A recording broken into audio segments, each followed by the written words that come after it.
איך מזהים נרקסיסט? אוקיי, אז שאלה רחבה, אני אתן תשובה קצרה ותשובה רחבה. התשובה הקצרה היא שזה קל מאוד.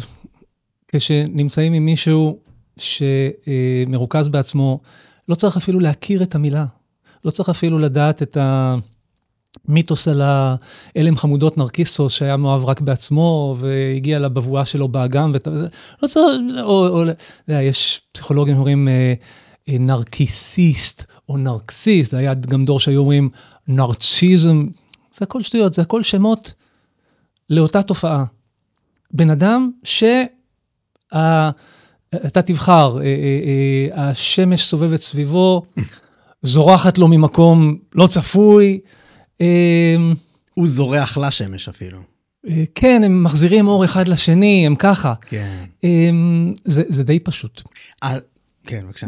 וגם, בכל אחד מאיתנו זה קיים.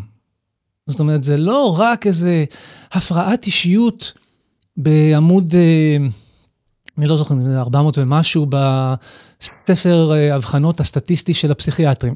זה תכונה,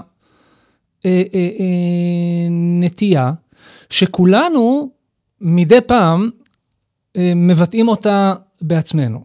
כן? יש איזה רצון שהדברים יהיו אך ורק בנוגע אליי, שאני אהיה האדם הכי חשוב במשפחה שלי, הכי חשוב בחדר, הכי חשוב בעולם, וככה קנה המידה גדלים. וזה דבר מאוד מאוד טבעי. מעבר לזה אפשר, ככה, אנחנו בטח ניכנס גם לפירוט של כל מיני סימנים ותופעות. לגמרי, אוקיי, אז קודם כל צריך להגיד, אתה בעצם מומחה, פסיכולוג קליני, מומחה, נכון? ובעצם אתה מדבר הרבה על כל הדברים האלה, וסוגי הפרעות אישיות, ואני אשמח שניכנס בשמחה. כמה שיותר. אז באמת, אבל בתשובתך, אני רוצה, הסיבה ששאלתי את השאלה שלי, היא כי הרבה פעמים אנשים מתעסקים באיך אפשר לדעת שאני נמצא אולי במערכת יחסים עם אדם עם הפרעת אישיות נרקסיסטית. לאו דווקא באמת הדבר הטבעי יותר, נגיד היומיומי יותר. בדיוק. אז איך את זה מזהים? אני מאמין שכשאנחנו נמצאים בקשר עם בן אדם, שבהדרגה אנחנו מרגישים שהקשר הזה הוא לא טוב לנו. איך זה שכל פעם שאני יוצאת איתו ממסעדה, הוא יכול להיות מאוד מאוד מקסים, אבל כשאנחנו יושבים ביחד בבית קפה או במסעדה, הוא מתחיל עם המלצרית לידי, והוא חושב שזה חינני. לא יודעת, אני יוצאת בהרגשה שזה, אני מקנה, אני חשבתי שאנחנו זוג, מה פתאום הוא שואל אותה אם הנעליים שלה זה ארו, או מחמיא לה שהיא עשתה פס ורוד בשיער. ואחר כך אני עוד מרגישה שאני קטנונית, ושאני צריכה להיות מעל לזה, ולפרגן לו, וסך הכל, מה כבר קרה. כשמתחילים פיקפוקים כאלה, יכול להיות שהבן אדם שאני איתו לא סבבה לי. ככל שיש יותר, אני חושב, חוויה של משחק סכום אפס בינינו. ככל נגיד שהיא יותר למעלה, אני צריך להיות יותר למטה. ולהפך. זאת אומרת שאנחנו לא נפגשים בגובה העיניים עם, אתה יודע, טווח תנועה סביב זה, אלא שיש הרגשה ממש כמו הורדות ידיים. לי אסור, באיזה הסכם לא כתוב בינינו, להגיד משהו חכם. אני לא אחת שתגיד משהו שנון, או אספר בדיחה מצחיקה, כשאנחנו בחבר'ה. זה הטיקט שלו, ואם אני עושה את זה, זה נאיים עליו. או להפך. לי אסור לא להסכים איתו, נגיד בשאלה, האם זה רפורמה או הפיכה, כי זה, הוא יצא לו רשף מהעיניים, והוא יכול אחר כך לעשות לי את הסיילנט טריטמנט, ולא לדבר איתי, כי אני פגעתי בציפור נפשו, וכבר דיברנו על זה, אז אני אמורה לדעת. הדברים האלה, דגלים אדומים מאוד מאוד מאוד ברורים. אני חושב שיש שאלה שהיא יותר חמקמקה, והיא, מה שנקרא לפתחנו, כדי לראות מה משמר יחסים רעים. מה בעצם גורם לבן אדם להידבק במישהו שהוא באמת יותר פתולוגי. מה זה הפרעת אישיות? רגע, נגיד, נעשה סדר. הפרעת אישיות היא מושג פסיכיאטרי, סטטיסטי. לקחו המון רופאי משפחה ופסיכיאטרים ונוירולוגים אמריקאים, רובם גברים לאורך הדורות, זה קצת משתנה עכשיו, ועד עכשיו 5 מהדורות של מדריך אבחוני סטטיסטי להפרעות נפשיות בכלל, ובתוך המדריך הזה יש גם אשכול, צבר, שמוקדש להפרעות שהתמצקו לכדי ממש אופי של בן אדם. מה שמשותף לכל ההפרעות אישיות האלה, זה איזושהי חזרה על דפוסי התנהגות, שא' הם כבר תבניתיים, זה כבר שטנץ, דפוס, והם שליליים. הם פוגעניים לאחרים ולעצמי. מבחינה פסיכולוגית אין הבדל באמת. אנחנו כולנו גם קשורים, ולכן אי אפשר לפגוע רק באחרים בלי שזה יבוא על חשבון הנשמה שלי, ולהפך, אי אפשר לפגוע בעצמי בלי שזה בעצם גם יעשה רע לאחר. אבל זה בעומק של הדברים. בחוץ, וה-DSM הוא בעיקר מתייחס למה שרואים, מתייחס למה שנקרא פנומנולוגיה. זו מילה שלא הכרתי בהקשר הזה, עד שבבחינת התמחות שאלו אותי מה הפנומנולוגיה, ולא ידעתי, אז אני מקפיד על זה. אתה יכול להסביר לנו את כן, פנומנולוגיה זה התופעה הנצפית. ה-DSM הוא אוסף, בדיוק, הוא אוסף בעצם של התנהגויות, וגם של דיווחים עצמיים, או דיווחים של הסביבה הקרובה, משפחה וחברים, על התנהגויות, או על חוויה אישית. נגיד בדיכאון, בן אדם יכול להגיד לרופא, אני מיואש, אני לא רוצה לצאת מהמיטה, ואני מרגיש שכל הדברים הרעים שקורים בעולם זה באשמתי.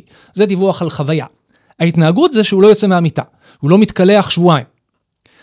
בהפרעות אישיות, רואים דפוסי התנהגות חוזרים, שהם עוקצים את מי שבא במגע עם אותו בן אדם. הפרעת אישיות נרקיסיסטית, עכשיו שוב, צריך לזכור שזה סטטיסטי. DSM זה Diagnostic Statistical Manual. זה הכל מבוסס על, אני לא יודע, עשרות אלפי, מאות אלפי, עכשיו AI, ביג דאטה, בדיוק, ביג דאטה בתחום בריאות הנפש. וקיבצו את זה, עשו מין הליך כזה שנקרא ניתוח גורמים, שזה יקבל שמות שמקבצים סביבם את התופעות. אז בתוך הפרעות האישיות, הפרעת אישיות נרקיסיסטית, היא בעצם הרשימה של הסימפטומים, שמה שרואים, הפנומנן שאנחנו רואים, פנומנה, זה ככה. בן אדם שהוא מאוד מאוד מלא בעצמו ובטוח שהוא עליון על אחרים, גרנדיוזיות. אפשר להוסיף לזה מילים נרדפות, מגלומניה בקצה של זה, אומניפוטנטיות, שזה שאני כל יכול. יש איזה ניפוח של האגו. כן? כמו מישהו שכל הזמן, כן, הוא מגדיל את עצמו, ונזכור, משחק סכום 0. זה על חשבון אחרים.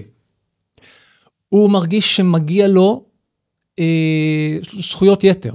מגיע לו יחס לפנים משורת הדין, הוא לא כמו כולם. וכולם צריכים לעמוד בתור. הוא יהיה לו פטור מתור, לא כי יש לו באמת פטור מתור, אלא כי הוא נעלה. אז לכל הישראלים יש הפרעה כזאת כאן. כל הישראלים וכל האנושות, זה בדיוק, זאת הפואנטה. כן. כולם צריכים להתעסק בבירוקרטיה, לעבוד קשה ולהגיש עבודת גמר כדי לקבל את התואר, הוא מעל לזה, הוא מחוץ למכרז. הוא בטוח שרק אנשים מיוחדים, ראויים להיות חברים שלו. כי הוא נורא מיוחד. והוא עסוק מאוד במשאלות ופנטזיות על מושלמות, אהבה מושלמת, יופי מושלם, עושר בעין, שאין בלתו, תהילה בלתי מוגבלת, זה תמיד מאוד מאוד גדול מהחיים, ותמיד משהו גם שאי אפשר להגיע אליו, כי זה מושלם. הוא נקמן, אם פוגעים בו, אז הוא לא ישקוט ולא ינוח עד שהוא לא יראה להם שאיתו לא מתעסקים. הוא מאוד עסוק בקנאה, מקנא מאוד באחרים. תמיד הדשא של השכן תמיד יותר ירוק, הוא תמיד רוצה להשיג את זה, גם בטוח שעושים לו עין, כולם מקנים בו, כי הוא כל כך מיוחד וייחודי ופתית שלג. וביחסים בין אישיים הוא בדרך כלל ינצל, זאת אומרת, הוא ידרוך על גביעות בדרך למעלה, אין לו שום חמלה אמיתית, או הזדהות או אמפתיה לרגשות של הזולת, למרות שהוא יכול לקרוא מצוין את המצב הרגשי או את הפסיכולוגיה של מי שאיתו, כאמצעי בדרך למטרה, שהיא תמיד המטרה של הנרקיסיסט. זאת אומרת, אם הוא מזהה כפתורים, שאם הוא ילחץ עליהם, הוא ישיג את מבוקשו, אז הוא ילחץ על הכפתורים האלה. במובן הזה, יש לו יכולת קריאה טובה מאוד של הזולת. אבל מה שאין, או חסום אצלו, זה המוטיבציה, באמת לשים את עצמו בנעליו של השני, ולקחת בחשבון, נגיד, אלבון, פגיעה, אכזבה, שברון לב, ודברים כאלה. טוב, יש לי מלא שאלות, נתמקד בשתיים עיקריות. הדוגמאות פשוט רצות לך מול העיניים. שזה ברור, אבל אני מניח שגם למאזינים. אז קודם כל, אם אתה יכול לדייק יותר, אני מניח שאיפשהו שם בתשובה זה היה, אבל הקו שעושה הבדל בין הפרעת אישיות לאופי פשוט מסוים, האם יש קו כזה או שזה... זה לדעתי הגדרות שונות לאותו דבר. מה זה הפרעות אישיות? בן אדם עם אופי מחורבן. ועכשיו נותנים בזה סימנים ספציפיים לפי איזושהי סטטיסטיקה. אז חשבתי ומצמידים לזה שם מהמיתולוגיה, נרקיסוס. כן, כי בדיכאון, לפי מה שאני מבין מהמחקרי ביג דאטה, שבעצם הקו שבו צריך התערבות פסיכיאטרית, אולי זה חוסר תפקוד. אז אם יש פה קו דומה כזה. אוקיי. אז השאלה מאוד במקום, אני חושב שאני מבין אותה עכשיו טוב יותר ממה שהבנתי קודם. מה שמפריע הוא הפרעה. אם זה לא מפריע, אז מה אכפת לי?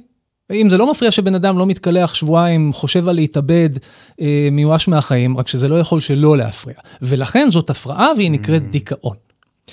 אבל דיכאון הוא מצב נפשי שמתבטא גם גופנית, שאנחנו מקווים שהוא יכול לחלוף בתנאים מסוימים. הפרעת אישיות, זה המדפסת תלת ממד היא מעוצבת בצורה אחת. וואו.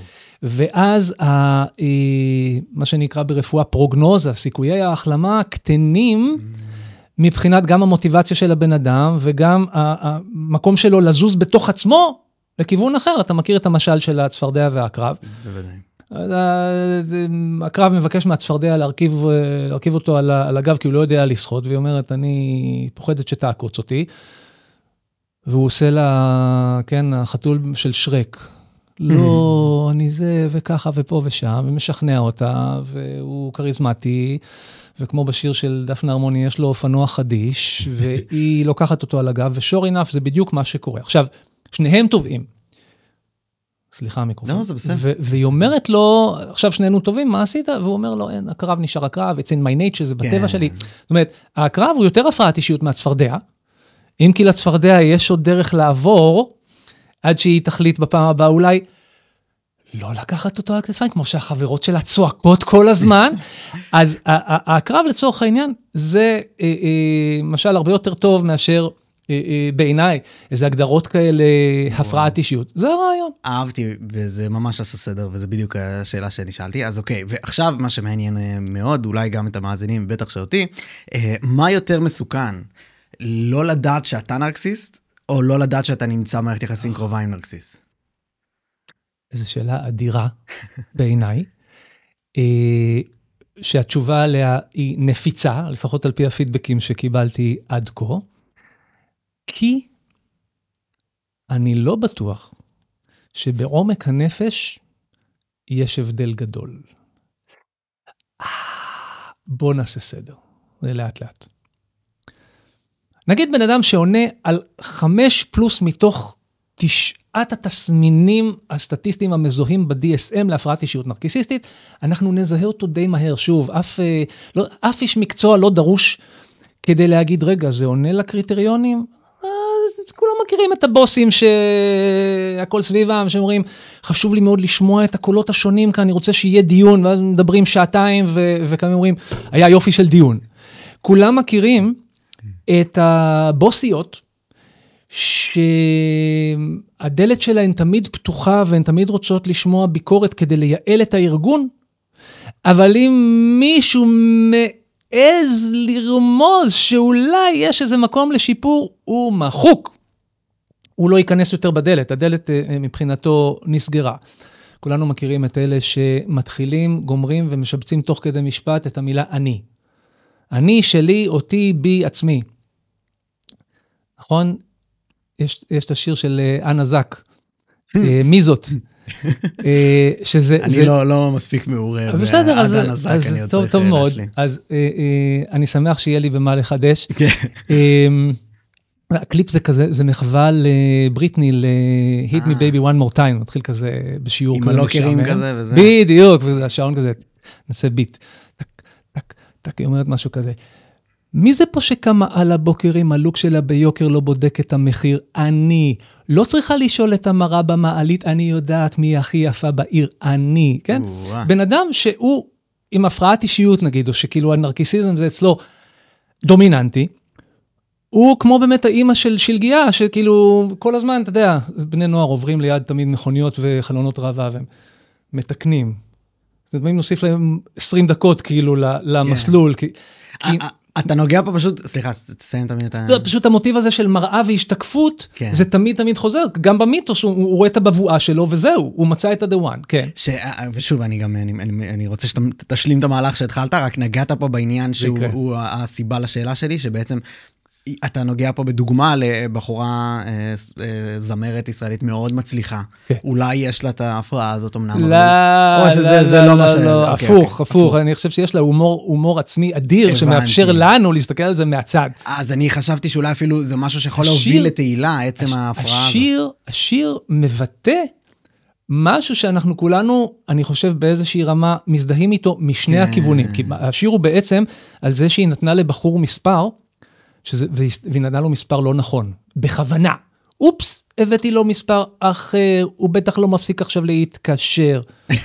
אבל היא בעצם מבטאת את הרצון של כולנו, ופרויד אמר בטעם, לא כל דבר שאמר בטעם, אבל הוא אמר שיש משהו נרקיסיסטי בלהיות ילד, בלהיות תינוק. אתה בטוח שהשמש הולכת אחריך לכל מקום, והכל סובב סביבך. אני אשלים את הפרטים מהשיר שלה, ונמשיך את הדיון, אני מבטיח. לא ציפיתי שיהיה כל כך הרבה פירוט על שירים מודרניים בישראל. הייתי אומר שגם אני לא ציפיתי, אבל האמת היא שאני התאמנתי על זה לקראת הפגישה שלנו. מה אתה אומר? כן, אתה רואה, אני עכשיו בצומת, שאני יכול לבחור יותר נרקיסיסטי, פחות נרקיסיסטי. יותר נרקיסיסטי אני יכול להגיד, אתה יודע, זה נובע ממני ספונטנית, אני לא יודע, יש בי את זה, לא יודע איך לקרוא לזה השראה, ניצוץ. אז היא אומרת ככה. הבנתי. הגננת כבר ידעה בגן שהיא מבזבזת לי את הזמן, אמרתי למורה שלי לאן לצאת, כל המשהו, יומן שלי מלא איבנטים, המקרר שלי מלא מגנטים, הרמטכ"ל ביקש ממני בטים, אני רוצה לדעת כזה, לא יודע, אם היא מתכוונת לאייל זמיר, אם הוא ביקש ממנה בטים, ובסוף השיר, היא אומרת, לא, אל תכעס הכל בשביל הפן, אל תתקשר כי אין לאן, כולם יודעים שזאת אני. בקיצור, בן אדם שהוא אני, קל מאוד לזהות. וכל מי שהייתה בדייט, מכירה את זה, בדיחה קבועה כזאת, של דיברנו מספיק עליי, בואי נשמע קצת עלייך, מה דעתך על מה שאמרתי עד עכשיו? זה תמיד חוזר אליהם. אז זה קל לזהות. עכשיו, אתה אומר, איך נגיד שזיהינו את הנרקיסיסט, נכון? איך נזהה שאנחנו ביחסים לא טובים איתו, או ככה. ואני מציע, שבצורה החולה המופרעת של נרקיסיזם, זאת אומרת, כשזה לא חינני, כמו בשיר של אלמזק, אלא כשזה באמת דורך ודורס, וכן, לוקח את הרגשות של הבן אדם השני, ועושה בהם אביוז, שזה גם שימוש לרעה וגם התעללות.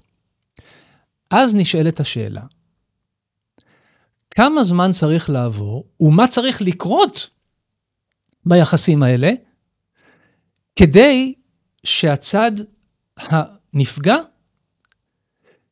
יזהה, שלא רק שזה לא סבבה, אלא שלא כדאי להישאר. וזאת שאלה מאוד מאוד טריקית. למה?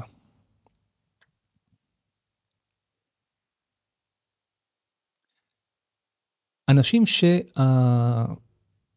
שההתרכזות העצמית שלהם, ה-so called אהבה עצמית, זה אשליה. כי הם לא רק אוהבים את עצמם, באותה עוצמה שונאים את עצמם. אני מקווה שנגיע גם לזה. אבל שזה הכל אני אצלם, יכולים להיות מאוד מושכים. משתי סיבות עיקריות יש עוד. אבל אחד, זה מישהו שהוא כל כך בטוח בעצמו, אז כדאי לי to follow, כי הוא יראה לי את הדרך והוא אחד שיודע. אני אין לי מושג מהחיים שלי, אבל הוא, איך הצגת אותי בהתחלה, מומחה. הנה, יופי. אז, כן, יש לא רק מבוגר אחראי, אלא גם מישהו עם קסם אישי, שהאבק כוכבים שלו ידבק בי, ואני גם אזכה בתהילה מעצם הקרבה שלי אליו, וזה מאוד מאוד מרגיע. הוא גם ייקח אחריות, איזה יופי. דבר שני, וזה אני חושב קצת יותר סמוי מעין, הנרקיסיסט מושך אותנו, כי הוא מבטא כלפי חוץ בגלוי, משהו שקיים בתוך כולנו. אני חוזר. הפרעות אישיות, מה שיכול להטעות בהגדרה, זה שמאחר שזה אופי אקרבי כזה, פתולוגיה פסיכיאטרית, אז אנחנו יכולים להגיד, טוב, הוא כזה, היא כזאת, כן, יש כזה, היא בורדרליין, זה מין כללה כזאת, הפרעת אישיות גבולית, או יש כל מיני שמות, סכיזואידי והיסטריוני, תלותי והימנעותי, וכמובן אנטי-סוציאלי, שזה פסיכופת, ואנחנו יכולים להגיד, טוב, איזה מזל שאני לא כזה, שרוב הזמן לרובנו זה נכון, רק מה? נכון, אני לא זוכר מי אמר את זה, קולגה שלי, מור שחורי סטל, פסיכולוגית, ציטטה לא מזמן, היא אמרה, אדם אני ושום דבר אנושי לא זר לי. יש בנו את כל הפלטה, כן? לצורך העניין, אם זה קיבורד של לפטופ, יש בנו את כל המקשים הטובים והפחות טובים. פוטנציאלית, כולנו ברגעי מצוקה, ובהיבט הזה נרקיסיזם הוא גם יכול להפוך להיות שכבות הגנתיות מפני טראומה, אם תרצה, אני אשמח שניגע בזה, אבל כולנו ברגעי מצוקה כשקשה לנו מאוד, אנחנו יכולים ליפול להתנהגויות שהן פחות סבבה, ויותר חולות, יותר מופרעות. עכשיו, למה הנרקיסיסט יכול למשוך אותי כבן אדם? למה אני ארצה להיות איתו יותר? כי הוא גם מבטא משהו שקיים בי בין כה וכה. עכשיו השאלה, עד כמה זה קיים בי, כי שוב, נקודת ההנחה שלי שקיים בכולנו, בעוצמות משתנות, הכל. אנחנו, hopefully, משימת חיינו היא לבסט את העוצמות. זאת אומרת, להיות עם יד על השיבר, כדי שלא ישפריץ חזק מדי, שלא יברח לנו כואב מדי, על חשבון אחרים ועל חשבוננו. אז למה להישאר עם בן אדם שהוא מופרע? וכאן, אחת התשובות שמדברות אליי, והיא לא נשמעת מגניבה. היא לא פוליטיקלי קורקט מבחינת, לא יודע מה. היא מאוד מאוד שיפוטית, רק מה? היא אמיתית. בפסיכולוגיה אין לנו את הפריבילגיה רק לחשוב באופן פוטוגני או שימצא חן. אנחנו צריכים כאילו להיכנס ללב העניין. ככל שבוחרים להישאר עם אדם שעושה לי רע, בין אם יש לו הבחנה פסיכיאטרית כזאת, או אין לו בכלל משהו מהספר, אבל הוא עושה לי רע, גם אם אין לזה שם מוכר מהפסיכיאטריה עד כה. נשאלת השאלה, מה גורם לי להמשיך להיות איתו? השאלה מקפלת בתוכה את ההנחה שיש משהו פעיל אצלי, שעובד בזה שאני ארצה להמשיך להיות עם הבן אדם המופרע הזה. ואז השאלה, מה זה יכול להיות הדבר הזה? ואני חושב שאחד הרמזים לתשובות אפשריות, זה אמור לי מה ההפרעה של נגיד בן הזוג שלך, ואומר לך מה ההפרעה שאתה אולי סובל ממנה, אבל אתה בפני עצמך אפילו לא מכיר בזה ולא לוקח על זה אחריות. כל מי שמסתכל עליכם כזוג מבחוץ, אומר, מסכנה, 10 דקות איתו, אני הייתי רוצה לקפוץ מהגג, אני לא הייתי שורד ליד אחת כזאת, $1,000,000 לא הייתי מסכים לנסוע איתה לחופשה. אנחנו אומרים, כאלה הפכים, הוא כזה מניאק, והיא כזאת באמת לב טהור, ולהפך, היא ביץ' מהגיהנום, והוא כזה מסכן, מילה היא לא נותנת לו להוציא. כל מיני כאלה, אנחנו לא לוקחים בחשבון, שככל שהזוג הזה מתמיד ביחד, הרי אפשר לגלות בשלבים מוקדמים של יחסים, שמה שחשבתי יש פער מאוד גדול ממה שאני רואה באמת, ועוברים אצלי את הגבול, את הקו האדום. אני לא נשארת עם מישהו מפלרטט סדרתי מול העיניים שלי. אני לא נשאר עם מי שמתעקשת לבחור עבורי את כל הדברים שלי חשוב לבחור. אם לא חשוב לי לבחור, שתבחר, אין לי בעיה. אבל אם אני מרגיש שאין לי say בדברים שחשוב שיהיה לי say, אז אני לא צריך להישאר איתה. גם אם בשאר הדברים היא בדיוק הטעם שלי גופנית, והריח שלה נהדר, ועוד דברים. כשכן נשארים, ויש תנודות כאלה, בין איזה הרגשת ירח דבש מאוהבות, לבין הרגשה שבעצם לא סבבה, אבל ברמה מאוד מאוד בסיסית, ככל שנשארים, זה אומר, נחזור למשל של הצפרדע והקרב, שהצפרדע אצלי פעילה ברצון לקחת את הקרב על הכתפיים. כלומר, הקרב עושה גם בשבילי איזושהי עבודה רגשית מלוכלכת. כלומר, לא רק הוא נרקיסיסט. אני יכול פה ברשותך? כל הזמן. מה שאתה בעצם מדבר עליו פה, זה משהו שאני ממש אשמח שתרחיב ברמה באמת אתה יודע, מחקרית. מחקרית. כן, במובנים של מה אתה יכול להרחיב שם. כי מה שאני יודע ממחקרים על אופן הרכישה של המין הנשי בצריכת מדיה וספרים וסרטים, הרבה פעמים באים לידי ביטוי באופן שבו אתה מתאר, שהסרטים הכי מצליחים והספרים הכי נמכרים עבור נשים בעולם, הם כמעט כולם רומנים עם דמויות קשות כאלה ואחרות. גריי. בין אם זה גריי, שזה מיליארדר או משהו כזה, לבין אם זה ארפד, או דמות מסוכנת כזאת, שאני אציל ואוויית אפילו, אהפוך אותה לנורמל, היפה והחיה. זה מן הכלל. מה אתה חושב על זה ברמה יותר בפועל, שזה איך זה בא לידי? ראשית, ב-DSM, במדריך הזה של הפסיכיאטרים, מאחר שזה סטטיסטי, אז הם גם אוהבים לומר את הפרופורציות בין גברים לנשים באוכלוסייה, נגיד, באוכלוסייה של צפון אמריקה, שעליה בעצם עשו את זה. אז הפרעת אישיות נרקיסיסטית מאפיינת, אני לא בדקתי שוב לקראת הפגישה שלנו, אני לא זוכר, אבל יש יותר גברים, לא זוכר אם זה 1.5 ל-1, לא יודע אם זה מגיע ל-2 ל-1, יש יותר גברים במובהק, שיקבלו את הסטמפה. נשמע הגיוני. יש משהו, אני חושב, מאוד עמוק וחכם, כן, יונג קרא לזה ארכיטיפים, בעצם הסיפורים משנים וריאציה, אבל הנושא הוא באמת היפה והחיה, כן, בלה, ואני לא זוכר איך קוראים לערפד מדמדומים, צריכה לבחור אדוארד, צריכה לבחור בינו לבין החבר ילדות של האיש זאב, וכמובן 50 גוונים של המיליארדר האטום, ספק אוטיסט, שאוהב משחקי שליטה, זה גריי. מה הארכיטיפ? ואתה אמרת את זה באופן אינטואיטיבי, שבעיניי מקפל בתוכו את האמת העמוקה מאוד, שרוב הזמן חומקת מתחת לרדאר, ביחסים כאלה. הוא הפרא, אני אציל אותו ואוויית אותו, ככה אמרת. עכשיו, אני שואל אותך, נניח שנוציא את זה רגע משאלה מגדרית, שקלאסית זה החיה הוא הגבר ובל היא אישה. נגיד יחסים בין אנשים. כשצד אחד הוא כזה, הוא גם מושך מאוד, אבל הוא גם בעייתי, כאילו ערפד.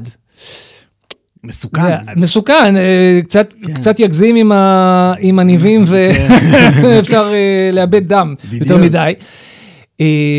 או החיה, מפלצת בעצם. כן. אבל אני אציל אותו, אני אבייט אותו. עכשיו נשאר רגע מהצד. למה מי אתה שתבייט אותו?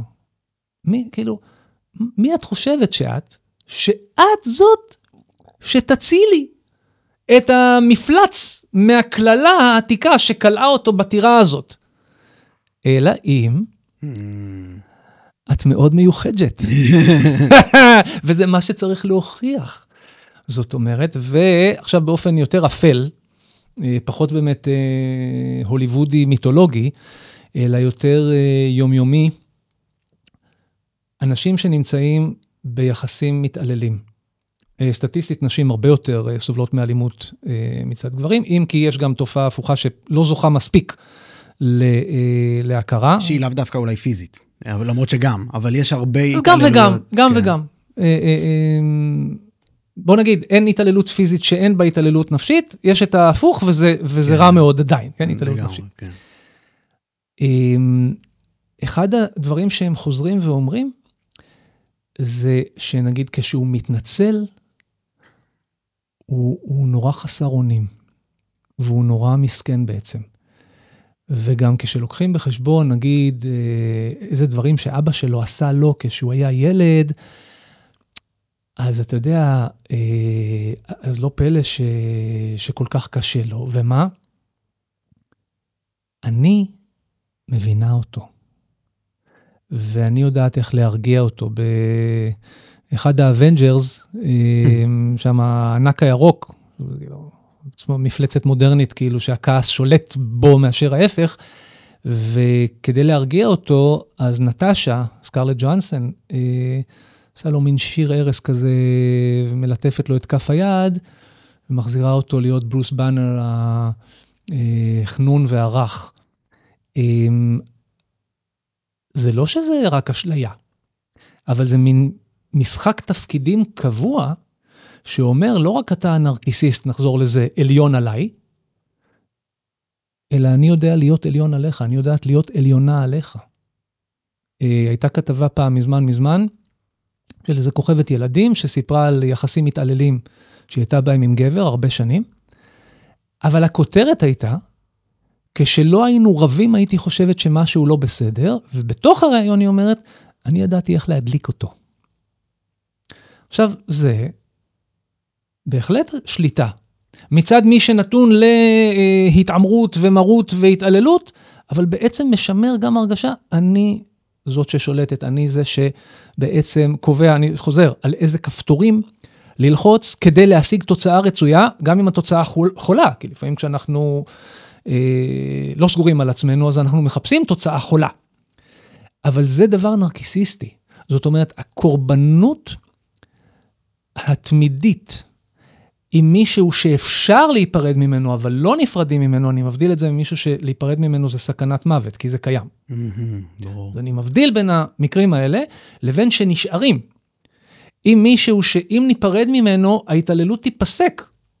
אבל נשארים איתו, וסובלים וחוטפים, ושמים משקפי שמש באמצע הצהריים, כדי שלא יראו את הסימנים הכחולים. ואומרים לחברות, אתן לא מבינות. זה מעיד על יסוד, מעבר לזה שזה קיים בכולנו, כאמור, אלא שזה פחות מדי מבוסס, הנרקיסיזם האישי, באופן שכל הזמן מפעיל ומנציח יחסים מתעללים. יש פה אבל גם את הצד החיובי כביכול, לא? שביחסים כאלה יש ריגוש נורא גבוה גם כן, ואז קשה גם לעזוב אולי את זה, אני שואל. ריגוש זה תמיד כיף, אבל חיובי, אני תמיד רוצה להבדיל בין טווח קצר לטווח ארוך. אני רוצה שהדברים יהיו חיובים גם לטווח ארוך.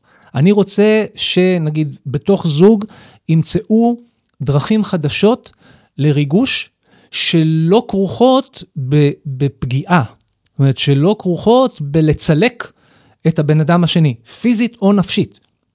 זה שיש ריגוש בוודאי, אבל ריגוש יכול להיות גם מסיבות מאוד מאוד חולות. לגמרי. וזה בדיוק מה שאנחנו מנסים פה להבדיל. אוקיי, אז אני אשמח, אתה בהתחלה, בתשובה, לפני שפתחת, תשובה מדהימה עד כה, אני פה ממש, תודה. ממש. תודה. נובע ממני כמו מעיין שופע. כן, פשוט בשלוף, מה שנקרא.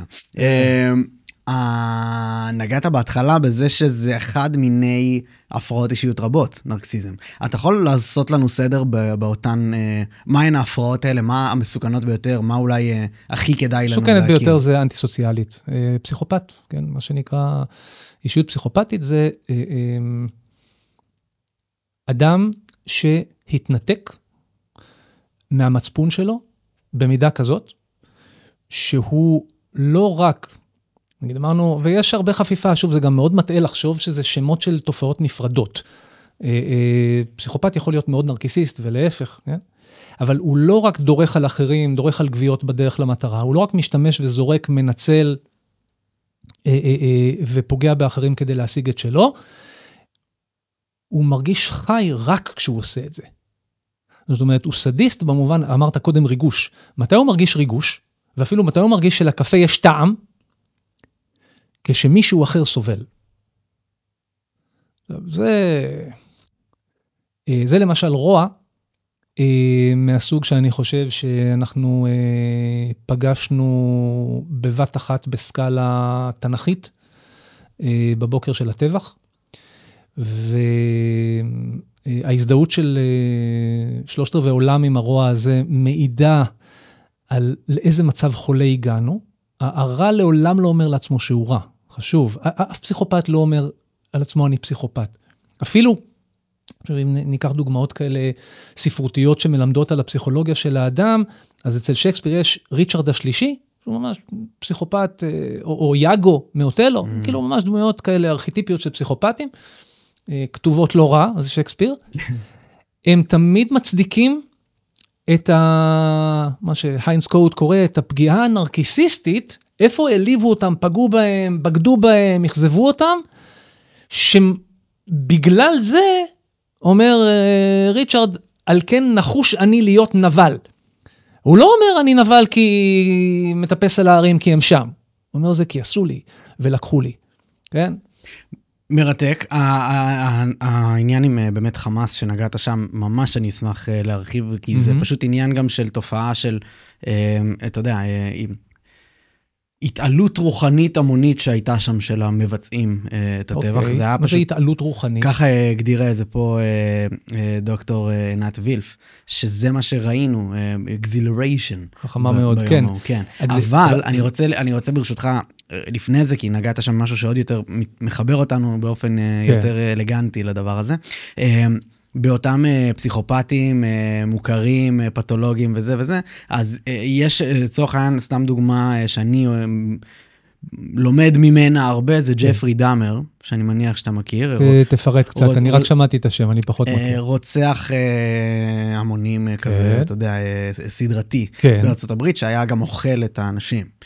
אבל הקטע שם היה, כן, נוראי ומחריד, אני ממליץ לאנשים לחקור ולראות דברים, ואחד הדברים הכי מטלטלים שאני ראיתי... לא לפני האוכל. לא לפני האוכל, מאוד כדאי.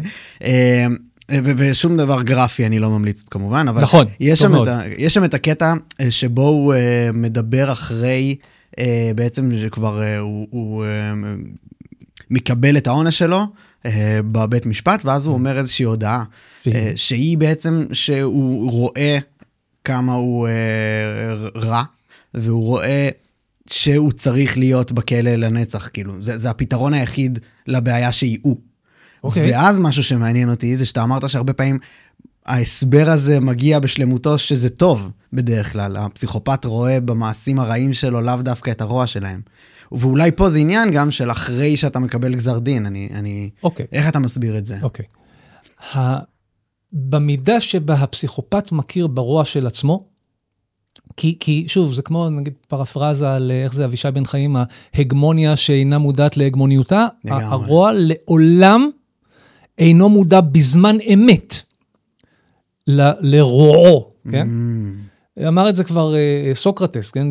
אפלטון כתב דיאלוג, שהוא אמר,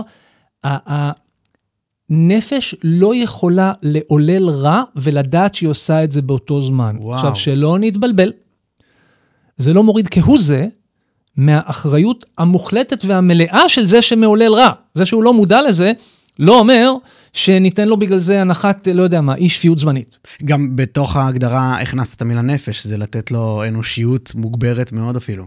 תראה, שוב, יש לו זוג נחיריים וזוג ידיים. לגמרי, אני רואה את מה שהם, כן. שוב, אני מאמין שהוא נולד אנושי, הוא נולד עם לב. אפילו החמאס, לפני שהתרבות שלהם הלכה והחליפה את הלב שלהם בתפוז מכני, הם נולדו עם לב שרוצה טוב. הם צריכים לעבוד, הם באופן רחב, כן, יש כמה דורות כדי שמה לבנות מחדש את הקוד מקור, כן. אבל הפואנטה היא שבזמן אמת, נגיד אחד כמו ג'פרי דאמר, הוא לא יודע מה הוא עושה. הוא פועל, והוא יכול להיות מאוד מיומן בלרצוח המונים ובלתכנן וגם לאכול, אבל הוא לא, אז בזמן הזה שהוא עושה את זה, כביכול אין לו נפש, הוא מנותק, הוא מה שנקרא בפסיכולוגית, הוא בדיסוציאציה. וזה תמיד ככה. עכשיו, הוא בעצם כאילו מצטט את סוקרטס, כי מי שם מתווכח איתו, לא זוכר, לא פרוטגורס, אומר לו, אז מה התרופה לכזה דבר? סוקרטס אומר רק דבר אחד, חייב לבוא על עונשו. חייב לתת את הדין, זה הסיכוי היחיד של הנפש לאיזושהי הצלה. זאת אומרת, מה, אז בן אדם ילך לכלא או עונש מוות, יעמוד למיטה, הוא אומר, כן, אם הוא רוצה לחזור להיות בן אדם. וואו. עכשיו, אני לא יודע, יכול להיות שהוא כזה ציניקן, שהוא נותן את הסטייטמנט הזה, כי הוא חושב שזה ייתן לו תנאים בכלא, אם הוא פסיכופת, הוא יעשה הכל. ויכול, אני לא יודע, אני מעלה את האפשרות הזאת. ויש אפשרות, שזה רגע שבו הוא כן מתחבר לעצמו, הוא אומר, רבק, מה נסגר איתי? ואומר, טוב, כאילו... אני חושב שגם מקודם נגעת בעניין שההבדל בין אהבה עצמית לשנאה עצמית הוא די קטן. אין הבדל. אין הבדל. בעצם אין הבדל. שוב, כשזה מופרז. כן. זה מופרז. אהבה עצמית, אנחנו, כן, מאחל לכולנו, שנאהב את עצמנו, נפרגן לעצמנו, נסלח לעצמנו על טעויות. זה בעיניי כוח העל היחיד האמיתי שקיים, זה אם בן אדם מרגיש אהוב מבפנים. מזה נגזרים חייו. הבחירות שלו וההתמודדויות שלו עם טראומות והרבה הרבה הרבה דברים. אבל נוטים לבלבל בין נרקיסיזם לאהבה עצמית מופרזת. היה פעם, ב-90s, הייתה תוכנית רדיו עם גיל קומר. אני חושב שזה היה ברשת ג', זה היה שעה של מוזיקה, זה נקרא אהבה עצמית. הוא היה מדבר וקורא שירים. עכשיו, זה מאוד מתעתע. אני יודע, אני חושב בילדות שלי היו אומרים על שוויצר, אומרים, טוב, הוא שחצן וזה, אז חלק אומרים, טוב, אבל יש לו סיבה טובה. רגע. אם מישהו מתנהג כמו נרקיסיסט, זה לא מעודף ביטחון עצמי, אין לו סיבה טובה. זה לא. החוויה הנרקיסיסטית אצל הנרקיסיסט, היא בעצם, וזה הסוד האפל של מי שזה שולט בו, נודות מאוד מאוד קיצוניות בדימוי העצמי, היה פסיכואנליטיקאי חכם בשם סימינגטון, שנתן לזה מטאפורות, הוא אמר, הוא מתנדנד בין להרגיש ולהיות אלוהים, אולי להרגיש, כי הוא לא באמת יכול להיות אלוהים, אבל הוא רוצה, הוא מרגיש לפעמים כמו אלוהים, לבין להיות תולעת, בזויה. ואין באמצע, 50 גוונים של אפור, אין גוונים. זה מקוטב לקוטב. כן. ולכן להיות עם בן אדם כזה, זה קצת דומה, אנחנו רוצים פה לעבור נגיד להפרעת אישיות גבולית, מאוד מאוד מאפיין את מה שמקבל את הטייטל הפרעת אישיות גבולית, תנודות קיצוניות מאוד בין קירוב להדיפה וריחוק, בין הערצה וסגידה לבין זלזול מבטל, בין מצב רוח, איך אמרת קודם, ריגוש וככה, איך היא אמרה עינת וילף? Exhilaration, התעלות רוחנית. האקזילריישן הזה, נחזור רגע לאקזילריישן נגיד של הפסיכופת או של החמאס, זה סוג של אקסטאזה, כן. שהיא בעצם ניתוק. אני אשמח, אתה יכול פה? באקסטאזה אני יכול לעשות כל מיני דברים, כי אני כרגע בעצם לא פה. אני לא מחובר, אני גם לא מחובר למצפון שלי, לרגע שלי, לנפש שלי, אני באיזושהי, באמת, רקיע שביעי כזה, וחלקם היו על קפטגון, שזה סם שנועד לזה. עכשיו, וזה מוכיח את הדיון שלנו, כי מחשש שמה, אני אתחבר פתאום למצפון שלי, בוא נסיר גם את הסכנה הזאת, וניקח איזה חומר, משנה תודעה, מוחק חיבור, ועכשיו אנחנו יכולים להוציא לפועל את טבעת האש של קאסם סולימני, נסראללה, חמינאי וכל החבר'ה. כמה דברים. שני דברים רק למה שאתה אם אני מתפזר, תגיד לי. להפך, מרתק, אני... סבבה. וואו, שיחה ממש טובה. האחד, העניין של הסימום הזה, שהם עברו וזה, יש פרק במראה שחורה, אני לא יודע אם אתה מכיר, סדרת מופת בנטפליקס. רוכש השכלה, ג'פרי דאמר ומראה שחורה. לגמרי מומלץ. פרק שלם שבו אני ארוס לכולם, אבל אם אני אגיד, אבל בכל אופן, אם לא ראיתם עד כה, חבל. נו. ספוילר אלרט. מצוין. צבא עתידני של ארצות הברית, מכניסים להם למוח, לחיילים, איזשהו משהו שהופך את הרעים לג'וקים, הם קוראים לזה. דה-הומניזציה. דה-הומניזציה ממש, הם רואים אותם לא כבני אדם. ואז זה באמת כדי... כמו שהנאצים... עכשיו, רגע, זה עוד פעם מוכיח, למה צריך לעשות דה-הומניזציה? אם זה בני אדם, יותר קשה להרוג, אבל אם היהודים הם רמסים, אז מה עושים עם רמסים? הדברה. בדיוק. מה שקורה שם בפרק זה מופת, כי זה נדפק לו המערכת, ואז הוא מתחיל להרגיש לא בסדר עם זה, ורואים מה קורה, זה מטורף. אבל נגעת באמת משהו שאני ממש הייתי שמח שתרחיב יותר, שזה בעצם להיכנס למוחו רגע של פסיכופת, גם ברגע הזה, ואז אולי ככה גם ניכנס שנייה למה שקרה שם עם חמאס, שזה מרתק, אבל באמת אנשים כמו, אתה יודע, רוצחי המונים כאלה, זה ג'פרי דאמר. אז ג'פרי דאמר אני לא מכיר, אבל אני מניח ששנינו מכירים את הסדרה הסופרנוז. כן, בוודאי. את הסרט הסנדק, הטרילוגיה הסנדק. בוודאי. מה סוד הקסם של היצירות האלה? למה זה תופס כל כך? כי בעצם, זה מזמין אותנו, האופן שבו זה עשוי, אם זה קופולה עם מריו פוצו, או אם זה דיוויד צ'ייס, כן, בסופרנוס. זה אומר לנו, נכון זה תמיד עניין אתכם? עכשיו בואו תסתכלו מקרוב, איך זה נראה, כן? להיכנס לתוך המוח. וזה מראה אותם מאוד אנושיים, סופרנוס בכלל, זה עידן התרפיה, אז הוא מתחיל בהתקף פאניקה, שהברווזים באגם. בואו נחשוב על דוגמה היפותטית לחלוטין, שאתה ואני מעולם לא חווינו, אבל נגיד יש כאלה שיעידו, נגיד הם יכולים לעמוד ברמזור או לנסוע, ומישהו כמעט עולה עליהם עם האוטו, חותך אותם ממשיך לנסוע ועוד מוציא אצבע משולשת מהחלון.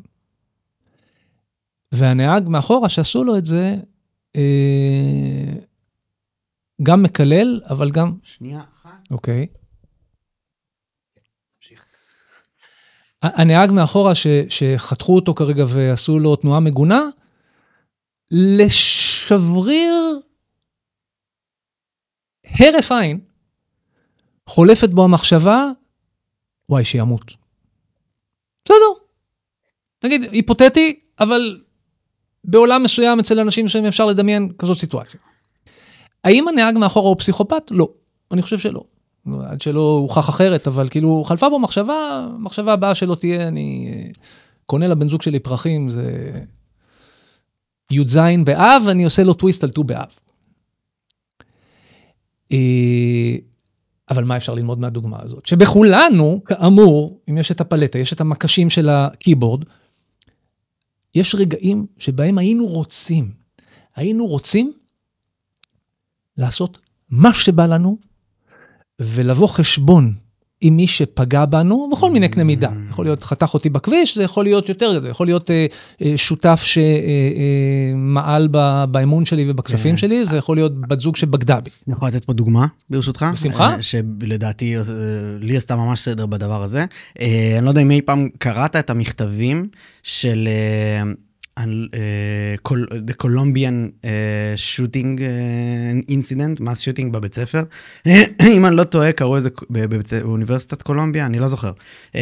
זה היה בתיכון כלשהו. אוקיי. אחד הגדולים שהיו, חבל שאני את השם המדויק שלהם, אבל לא משנה, הם השאירו מכתב מאחוריהם, שכולו מלא בעצם הסיבה שהלכנו עם נשק וירינו נהרגו שם כמה עשרות רבות,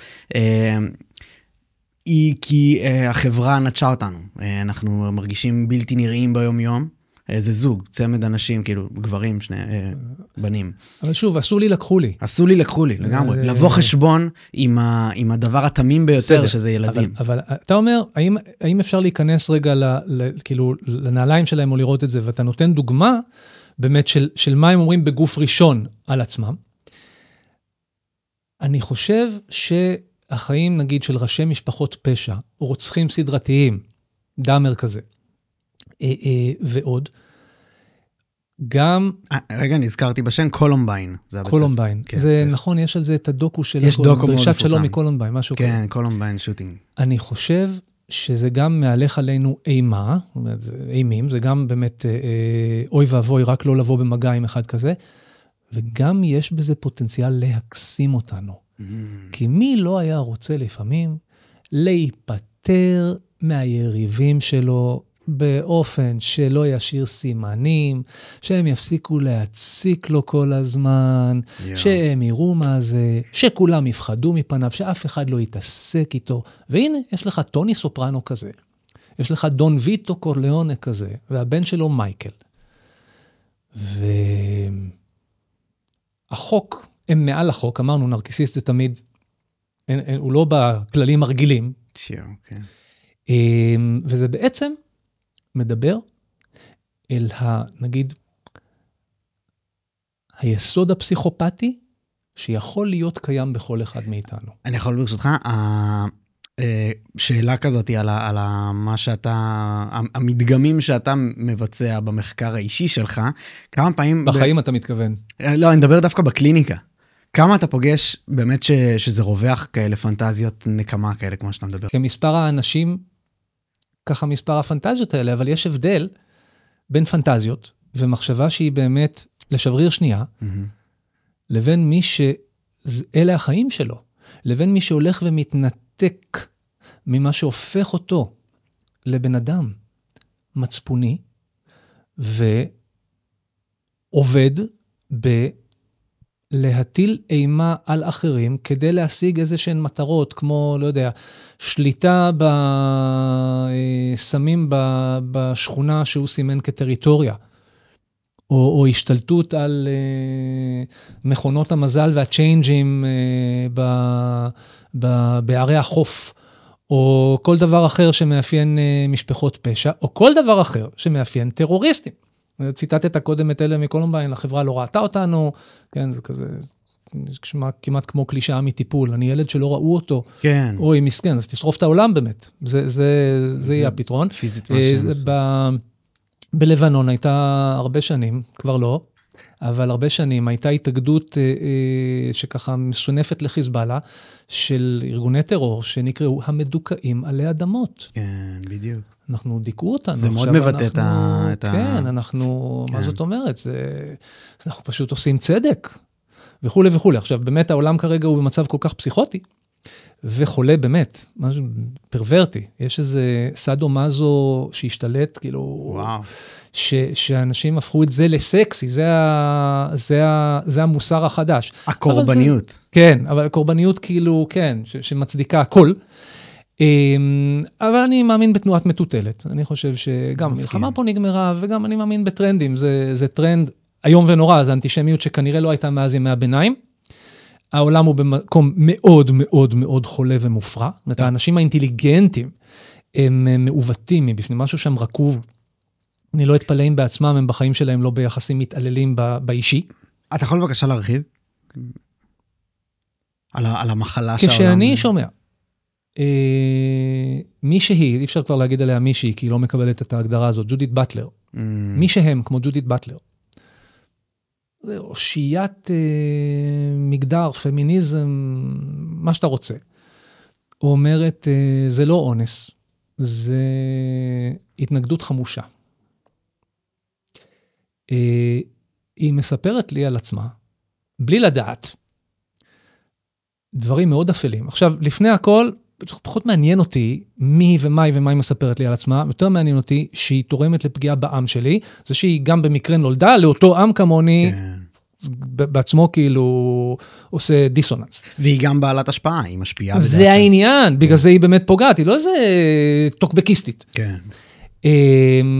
אבל, אני לא מכיר אותה, כמובן, אני קראתי מאמר אחד שלה, ואני חושב שבן אדם שמגיע לצורת התבטאות כזאת, ובן אדם משכיל, שוב, היא לא איזה דביל לא יודע, מספר סיפור ספציפי מאוד, חולה מאוד, על מה זה בשבילו באופן אישי אונס, וכמה קשה הוא צריך לעבוד כדי להגיד, זה לא קיים, זה לא קיים, זה לא באמת, ניתן לזה שמות אחרים שבעצם מצדיקים את זה בקונטקסט של כיבוש וכו'. ובן אדם כזה בעיניי, הוא מאוד מאוד פגוע מבפנים, ושוב, זה לא נותן לה שום הנחה בזה שהיא עושה לנו נזק. ברור. אבל הסיפור תמיד בעיניי הרבה יותר אישי ממה תמיד יהיו סטודנטים אידיוטים, שמשעמם להם ומחפשים איזה מטרה. כן? כשאני למדתי פה, לא רחוק מפה, בהרצל 158 משחק, זה כבר לא פה, ניסן נתיב זה ביפו, אבל בשנה ב' באיזשהו שלב הכיתה החליטה שלא קונים יותר בקפטריה, לא זוכר למה, מחירים זה וזה. אני לא קיימתי את העניין, המשכתי לקנות בקפטריה, אבל כשזה נגמר, אז אני זוכר, אחת הסטודנטיות אמרה, אוי, אבל על מה נלחם עכשיו? נגיד, אני זוכר את התוכנית מה יש של ארז טל ואברי גלעד, 80s, והם הוציאו אנשים לרחובות כדי להפגין, להחזיר תוכנית משנות ה-70 עם שתי בובות שמדברות ערבית בשם סמי וסוסו. עכשיו, ההפגנה הייתה על כלום, אנשים באו כדי לראות את אברי וארז שהיו כוכבי על, וזה לפני עידן הרשתות, לא היה אפשר לראות אותם אחרת. אבל אנשים באו, מילאו את כיכר דיזינגוף. אז אנשים בגיל מסוים, עם חיפוש אישי מסוים, יחפשו מטרות בלי לבדוק אותן, כי יש להם את המרץ ואת האנרגיה לזה. אבל יש אנשים שמשפיעים. וכשהם משפיעים בצורה הזאת, הם מספרים לי בעצם שהמופרעות היא קשה, אפילו אם ג'ודית באטלר לא הייתה מתחילה לזוז בין הגדרות ומגדרים, שזה כשלעצמו לא מעיד נגיד על איזה זהות שקטה ועצמי מגובש. אפילו בלי זה. הדיבור האנטישמי, הבזוי, הפרו-טרוריסטי הזה, שמתקבל היטב כי הוא רהוט והוא מותגי, מספר סיפור שבעיניי, אם נבדוק את המובילים של הדברים האלה, אם היינו מכירים אותם מקרוב, לא בדקתי, אין לי דרך לאשש את זה. אבל אני שם את הז'טונים, שבחיים האישיים שלהם, הם חיים רע מאוד. אתה יכול רק להרחיב לי את כן, אני חושב שהם מתגרים מסאדו מזו, לא כמשחק שהוא מגניב ויכול לרגש כדי, לא יודע, לפלפל את חיי האינטימיות, אלא סאדו מזו על מלא התעללות. שליטה, אבל במובן הכי כוחני ואלים שיכול להיות, כשפעם צד אחד למעלה, פעם צד אחד למטה. רק בשביל שאני אבין אותך יותר לעומק, ג'ודית באטלר זה פשוט דוגמה נורא ספציפית. איך כשאתה מרחיב את ההסתכלות שלך, באיזה מובנים אתה רואה את הדבר הזה? אוקיי, אני חושב שיש פה אולי עוד משהו. אני חושב קנה מידה של הרוע, והזוועה, דיברנו בהתחלה מה זה פנומנולוגיה, זאת אומרת, האופן שבו, המפורט שבו הרוע הזה התבטא, ואני גם מאוד מאוד מסכים איתך וקורא לכל מי שיכול, וזה לא התפקיד שלו, כי יש כאלה שזה חשוב מבחינה ביטחונית. כן, לא להיות בגרפי. מי שיכול להתנזר לחלוטין מכל המראות, ואם אפשר גם מהדיווחים המילוליים, זה עוד דרך של הפסיכופטים לשחק לנו במוח. ברגע שאנחנו נחשפים לזה, בהצטלה של איזו אחריות שלי, הדדיות, ערבות וזה, זה קשקוש, וזה בעצם להיענות למה שהפסיכופטים רוצים שיקרה. אז זה... רק כי זה נושא ספציפי. נניח שהראו לכל החברי כנסת את הזוועות והכל, אני לא הייתי ממש שקט עם זה מבחינת מה זה יעשה לנפש שלהם. והיו חברי כנסת שאמרו, אני לא מוכן לראות. כן. ואז ראיינו אותם בערוצים מסוימים, אמר, איך אתה מעיז לא לראות שאתה חבר כנסת, ותוך כדי ומפצלים את המסך, ומראים כל מיני דברים מתוך זה, זאת אומרת, עוד הזדמנות להראות את זה. אוקיי, אין לי ציפייה לאחריות חברתית מאנשי תקשורת. יש לי ציפייה, נגיד, מאנשי טיפול, ופה אני מרגיש אחריות. זאת אומרת, יש כאן ממש עשה ואל תעשה. לגמרי. כדי שמדברים על חוסן, חוסן, חוסן, חוסן, זה הופך לסטיקר ולסיסמה ריקה. אבל כדי לבנות נפש בריאה יותר, ועמידה יחסית, צריך לשמור על ההיגיינה שלה, ובשביל זה יש דברים ספציפיים שאפשר לעשות, בטח לא להיענות למה שבדיוק האנשים הכי חולים שחיים כרגע, רוצים שאני אקנה. לגמרי. אז זה לגבי זה. העולם לא יכול, רוב העולם, לא יכול באמת להגיד לעצמו, יאללה, איזה רוע. כי אם זה ככה, זה פשוט נורא מדי. אז מה נעשה? אנחנו נגיד, זה קשה מאוד, אבל זה בקונטקסט. אנחנו נגיד, זה קשה מאוד, אבל, האבל הזה הוא בעצם ביטוי קלאסי של הנפש, לשקר לעצמה, כדי לא לבוא במגע עם האמת שהיא לפעמים אכזרית, כואבת ומאוד מאוד ברורה.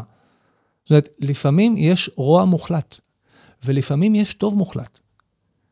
ונכון שהדוגמאות לזה הן מאוד ספורות, אבל כשזה קורה, זה overwhelming, ויש כאלה יותר מדי, כבר בהווה מתמשך, שמתבלבלים בין הרוע לטוב, וחלקם מתבלבלים כאמור, כי הם עדיין שם זה פלסטלינה רכה, האישיות, והם עוד לא מבינים מי ומה, וחלקם מתבלבלים, כי הם גם התבלבלו קודם בכל מיני מעגלים של החיים שלהם, כי הם מאוד מאוד חולים.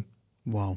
אני גם אשמח שאנחנו ניכנס לעניין החמאס, למרות שכאילו, אני רוצה להישאר ברמת גם האישי, היומיומי, היחסים וכל הדברים האלה. גם החמאס זה מבאס כזה, אבל זהו, זה מבאס קצת, אבל אני רק רוצה בשביל להיכנס יותר לראשם של פסיכופטים. כן. ברמה שמה, כמה אתה חושב שבפועל מבצעי הדבר היו עם איזושהי הפרעת אישיות? אתה מבין? האם זה משנה? רק בשביל להבין לעומק את ההפרעה. מבצע הדבר, אני קראתי תיעוד של ילד בן בערך 6-7, שעזר לשפוך נפט כדי להבעיר את אחד הבתים שלנו.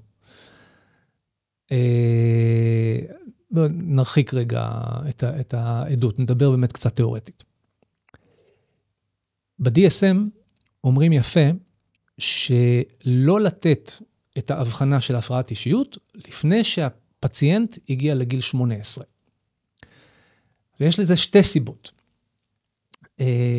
אולי אפילו ה-DSM אומר אותה. אחת, זה כי כשאתה מדבר על הפרעת אישיות, אתה מניח שיש שם כבר איזשהו פרסונליטי. זאת אומרת, יש שם איזשהו סנטר, ואתה אומר, הסנטר מקולקל בצורה כזאת וכזאת, אז הוא מקבל הפרעת אישיות כזאת. אבל עד גיל 18, הרעיון במערב, זה שעוד אין אישיות.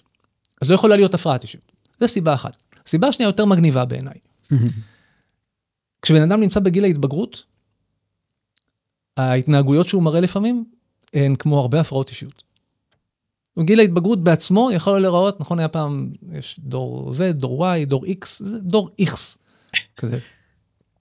כל מיני, בן אדם לא סגור על עצמו, ועשינו קודם את התנועה הזאת של הזיגזג, של התנודות בין האלוהים לתולעת, אז הוא יכול רגע לאהוב את עצמו מאוד, וברגע הבא לשנוא את עצמו, כי הוא פתאום מצא, לא יודע, חצ'קון על המצח, או כי עליתי חצי קילו, אז אני ממותה, והוא יכול להיות מאוד נחמד להורים שלו ולאחים שלו רגע אחד, ולקנות לכולם שוקולד ופרחים, וברגע הבא להגיד, מצטערת שנולדתי למשפחה הזאת, את לא פסיכולוגית, את פסיכית, כבום, ולסגור סתם דוגמה ככה מקולגות. זאת אומרת, יש הרבה התנהגויות קיצוניות מאוד, שיכולות לאפיין בתסמינים שונים, הגדרות שונות של הפרעות אישיות שונות. ולכן, עד גיל 18, נגיד, בוא נעלה את זה ל-21 נגיד, להגיד הפרעת אישיות, זה קצת מוקדם מדי. בפועל, אנשי מקצוע שאני מכיר, לא מאוד מקיימים את ההמלצה הזאת. וואלה. אם המטופל מספיק מעצבן אותם, אז הם יגידו, היא בורדרליין. אתה אומר, גם אם היא בת 16. לזכותם או לרעתם של המטפלים? אני אומר את זה גם וגם. תראה, מה העניין בהפרעות אישיות? מצד אחד, זה מסדר לנו את העולם. זה לוקח בני אדם אמיתיים, מורכבים, שיש בהם כל מיני דברים, וזה מקטלג אותם בצורה מאוד מסודרת, לא זוכר כמה יש עכשיו, 11 הפרעות שונות מוגדרות, באופן שעושה לנו סדר בקאוס. אבל זה יכול להטעות, כי הבן אדם הוא לא סך של סימפטומים. זאת אחת הסיבות, למשל, שנגיד ג'ודית הרמן אמרה, במקום להגיד היא מופרעת ככה, היא מופרעת ככה, היא מופרעת ככה, היא בעיקר אמרה את זה כביקורת פמיניסטית, על תגיות שגברים פריבילגיים לבנים הסגבירו לנשים שהגיעו לטיפול. היא אמרה, בואו נסתכל על מה הביא אותה להתנהג ככה, ומשם נתחיל לגשת אליה לטפל, ויקרא לזה הפרעה פוסט-טראומטית מורכבת. מה שנקרא קומפלקס PTSD. כן. ההגדרה הזאת נולדה כביקורת על ה-DSM, לא רק על ה-DSM, על בכלל על ככה גוורדיה רפואית כזאת. מעניין מאוד, לא ידעתי. עכשיו, גם אנשי מקצוע בתחום בריאות הנפש, הם בני אדם, זה הסקופ. וואו. לפודקאסט שלנו. ולכן גם הם זקוקים לאיזושהי נקודת אחיזה, שתעזור להם להעביר את היום, ותעשה להם סדר מול מה הם מתמודדים. אז במובן הזה, אפשר להבין, כן? אם יש מטופלת אם אני פסיכיאטרית, שמתמודדת עם כל מיני דברים בחיים האישיים שלי, ומאז 7 באוקטובר וככה. ויש נערה שהגיעה אליי למחלקה לצורך העניין, והיא נורא נורא מגייסת אותי. איך אמר, נחזור קודם, אני אציל אותו, אני אבייט אותו. היא נכנסת לי ללב, והיא מרחלת על שאר אנשי הצוות שלי, יש unfinished business איתם, כמו שיכול לקרות בכל מקום עבודה. והיא אומרת את הדברים המדויקים, שאני תמיד כאילו גם כן חשבתי עליהם. והולכת ונוצרת בינינו ברית, מאוד מאוד קרובה. והיא גם אומרת לי, משפטים שבשבילם נהייתי פסיכיאטרית in the first place, כמו למשל, את יודעת, רק איתך אני מרגישה שאני יכולה להיות אמיתית. אני לא מאמינה שסיפרתי לך את זה, אני לא סיפרתי את זה אפילו לפסיכולוגית שלי. כל מיני אמירות כאלה, שבהחלט, בהחלט, נותנות לי הרגשה טובה, נותנות לי חוויה של משמעות, מצדיקות את לקום בבוקר לעבודה הזאת. ואז יום אחד אותה נערה, שבטיפול במחלקה, והיא באחריותי כפסיכיאטרית, אני רואה אותה מצחקקת ומסתודדת עם מישהי אחרת בצוות, באופן מאוד גלוי, שאני בהתחלה לא בטוחה אם היא יודעת שאני רואה או לא, ויכול להיות שהיא עושה דווקא, כי זה עושה לי מין צביטה כזאת, אפילו של קנאה, שזה גם מוזר וזה גם לא סבבה, כי אני חשבתי שאני כבר לא שם, כאילו, מה הקטע? ועוד ועוד כאלה, ובפגישה הבאה שלנו הנערה פתאום לא רוצה לשתף איתי פעולה, מוציאה את הטלפון, גולשת בו, מדי פעם מרימה את הווילון שלה, תספורת אימו שלה, ואומרת, מה אמרת? לא זה, וכאילו, זה מישהי אחרת לגמרי, וזה לא. ואני מתחילה לחשוב, זה משהו שאני עשיתי לא בסדר, או מה קורה פה, והאהדה שלי, אפילו האהבה שלי, לאותה נערה, מתחילה להימהל בעלבון ואכזבה, וגם הפתעה כזאת של רגע, מה קורה פה? וזה יכול להגיע לזה שהנערה תגיד באיזשהו שלב, אני לא מאמינה שאני אמרתי לך זה, ואת הלכת ואמרת, אני יודעת שיש לכם חובת דיווח נגד מסוכנות, אבל אני לא התכוונתי שאת ככה זה, ידעתי שגם עלייך אי אפשר לסמוך, את יודעת על מי אני כן יכולה לסמוך, ואז היא אומרת את השם של הקולגה שלי, שאיתה יש לי תחרות, ואיתה ראיתי אותה וזה, וכאילו, עושה לי ככה איפה שכואב. עכשיו, אני יכולה לחזור הביתה, והלך לי היום. ואם זה לפני הסוף שבוע, אז הלכה לי השבת. ואני, זה מאוד מאוד קשה. מה אני אעשה? אני אנקום בה, כמו שפסיכופת היה עושה? אז אחת הדרכים להתמודד, זה לומר, רגע, התופעה הזאת מוכרת מהספרות המקצועית, והיא אפילו מתועדת סטטיסטית. בהפרעת אישיות גבולית, יש את ההפתעות הקיצוניות האלה והתנודות האלה. היא בת 16, היא בורדרליין.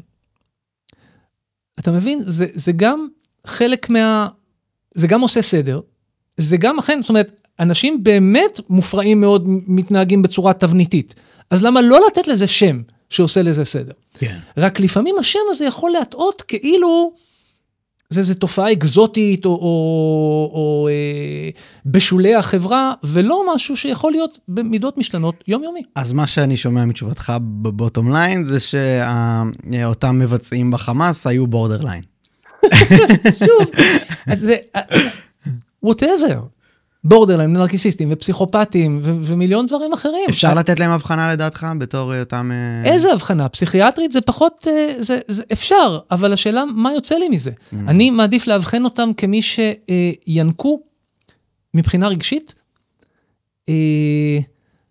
אלימות, ואלימות ספציפית נגד נשים, בעיקר כשנשים הופכות מילדות לנשים, וששם יש את אחד הזרעים שמתפשט כמו בצלחת פטרי, באופן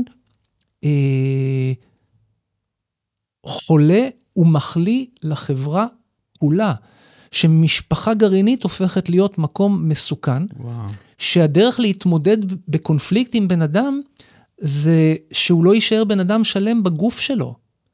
עכשיו, אלה ההבחנות שמדברות אליי גם באמת מתיאוריות פסיכואנליטיות עמוקות, על הפרימיטיביות שבה אנחנו מבנים את העולם בשלבים הראשונים, אנחנו לא תופסים את הבן אדם כשלם, אנחנו תופסים אותו כחלקי גוף, וכאן יש לנו תרבות שמחזירה קונקרטית אנשים להיות חלקי גוף, כי אי אפשר להתמודד איתם אחרת. אני חושב שהם מייצאים אלינו את הדברים שקורים אצלם במשפחה, בשכונה, זה לא מתחיל בכלל ודאי לא מול מדינת ישראל, ואפילו לא מול האסלאם, מול היהדות.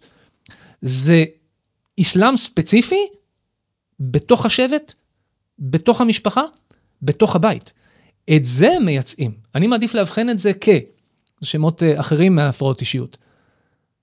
הזדהות עם התוקפן, הזדהות השלכתית, ביטוי בפעולה, חזרה כפייתית.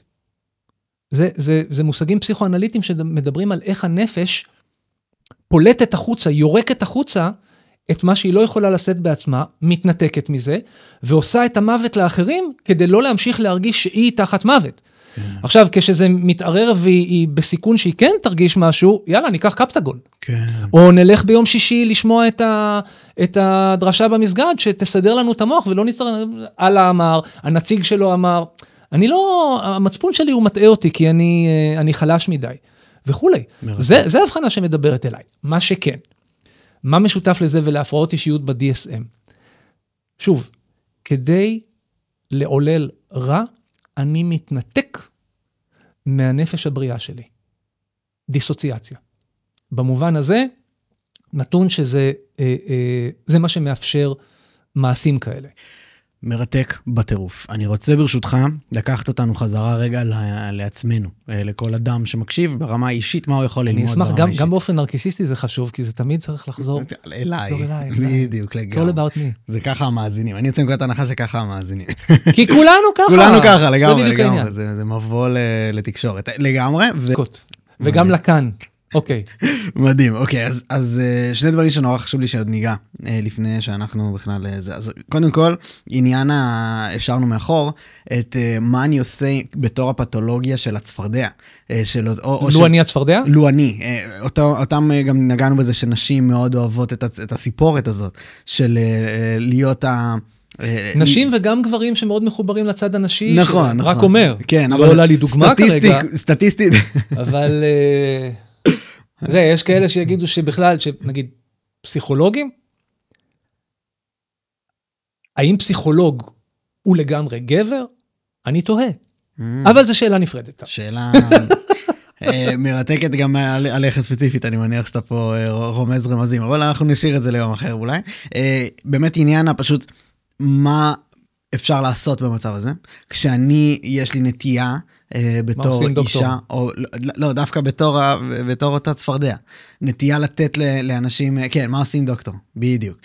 אז זה א' וב' אתה נגע באמת, גם אמרת את המילה פסיכואנליזה, וגם נגענו באנשים, בדמויות פרויד ויונג, ואני ממש רוצה לשמוע את דעתך על כל מה שיונג מדבר עליו בהקשר של הצל והתת מודע וכמה הוא מנהל אותנו בחיים. אני אשמח ממש עוד ניגע בשני הדברים האלה. בשמחה רבה רבה. אז נתחיל נגיד מהשאלה הקלה יותר, מה עושים? יכולת להשאיר את זה לשלוש דקות האחרונות. הבנתי, אפשר גם, מה שאתה חושב? הנה, זה יונג שם על זה? הספר האדום, בוודאי. וואו, The Red Book. אחד הספרים הגדולים. וואו. כן, כן, אני חסיד. הארדקור. כן. מומלץ אבל מאוד. בטח. מה זה, יש שם את השיחות שלו עם עצמו כדי להירדם, עם הנפש שלו. כן, כדי להירדם זה אפילו, אתה יודע. כדי לחיות עם עצמו, בשלום, כדי לצאת מהפסיכוזה. והמנדלות שהוא צייר. לגמרי, הוא מספר שם סיפורים על התת מודע שלו כמדבר נצחי, דברים מדהימים. כן, כן. טוב, רגע, אבל נחזור לצפרדע. לגמרי. כל מי שעכשיו צופה או שומעת אותנו, אם זה תוך כדי נהיגה או ריצה או בכושר או כל דבר אחר, וכמובן גם צופה וכו', כבר עושים צעד בכיוון הנכון, כדי לצמצם את הסבירות שבפעם הבאה שיבוא הקרב מאוד מאוד קריזמטי, הם יקחו אותו על הגב. למה אני אומר את זה? ידע. כי הנושא מעסיק, כי כנראה שמזהים, לא רק כי זה נורא מעניין ללמוד על נרקסיזם, מדברים על זה הרבה בזמן האחרון, זה היה מילת השנה לפני 3 שנים, זה לא זה.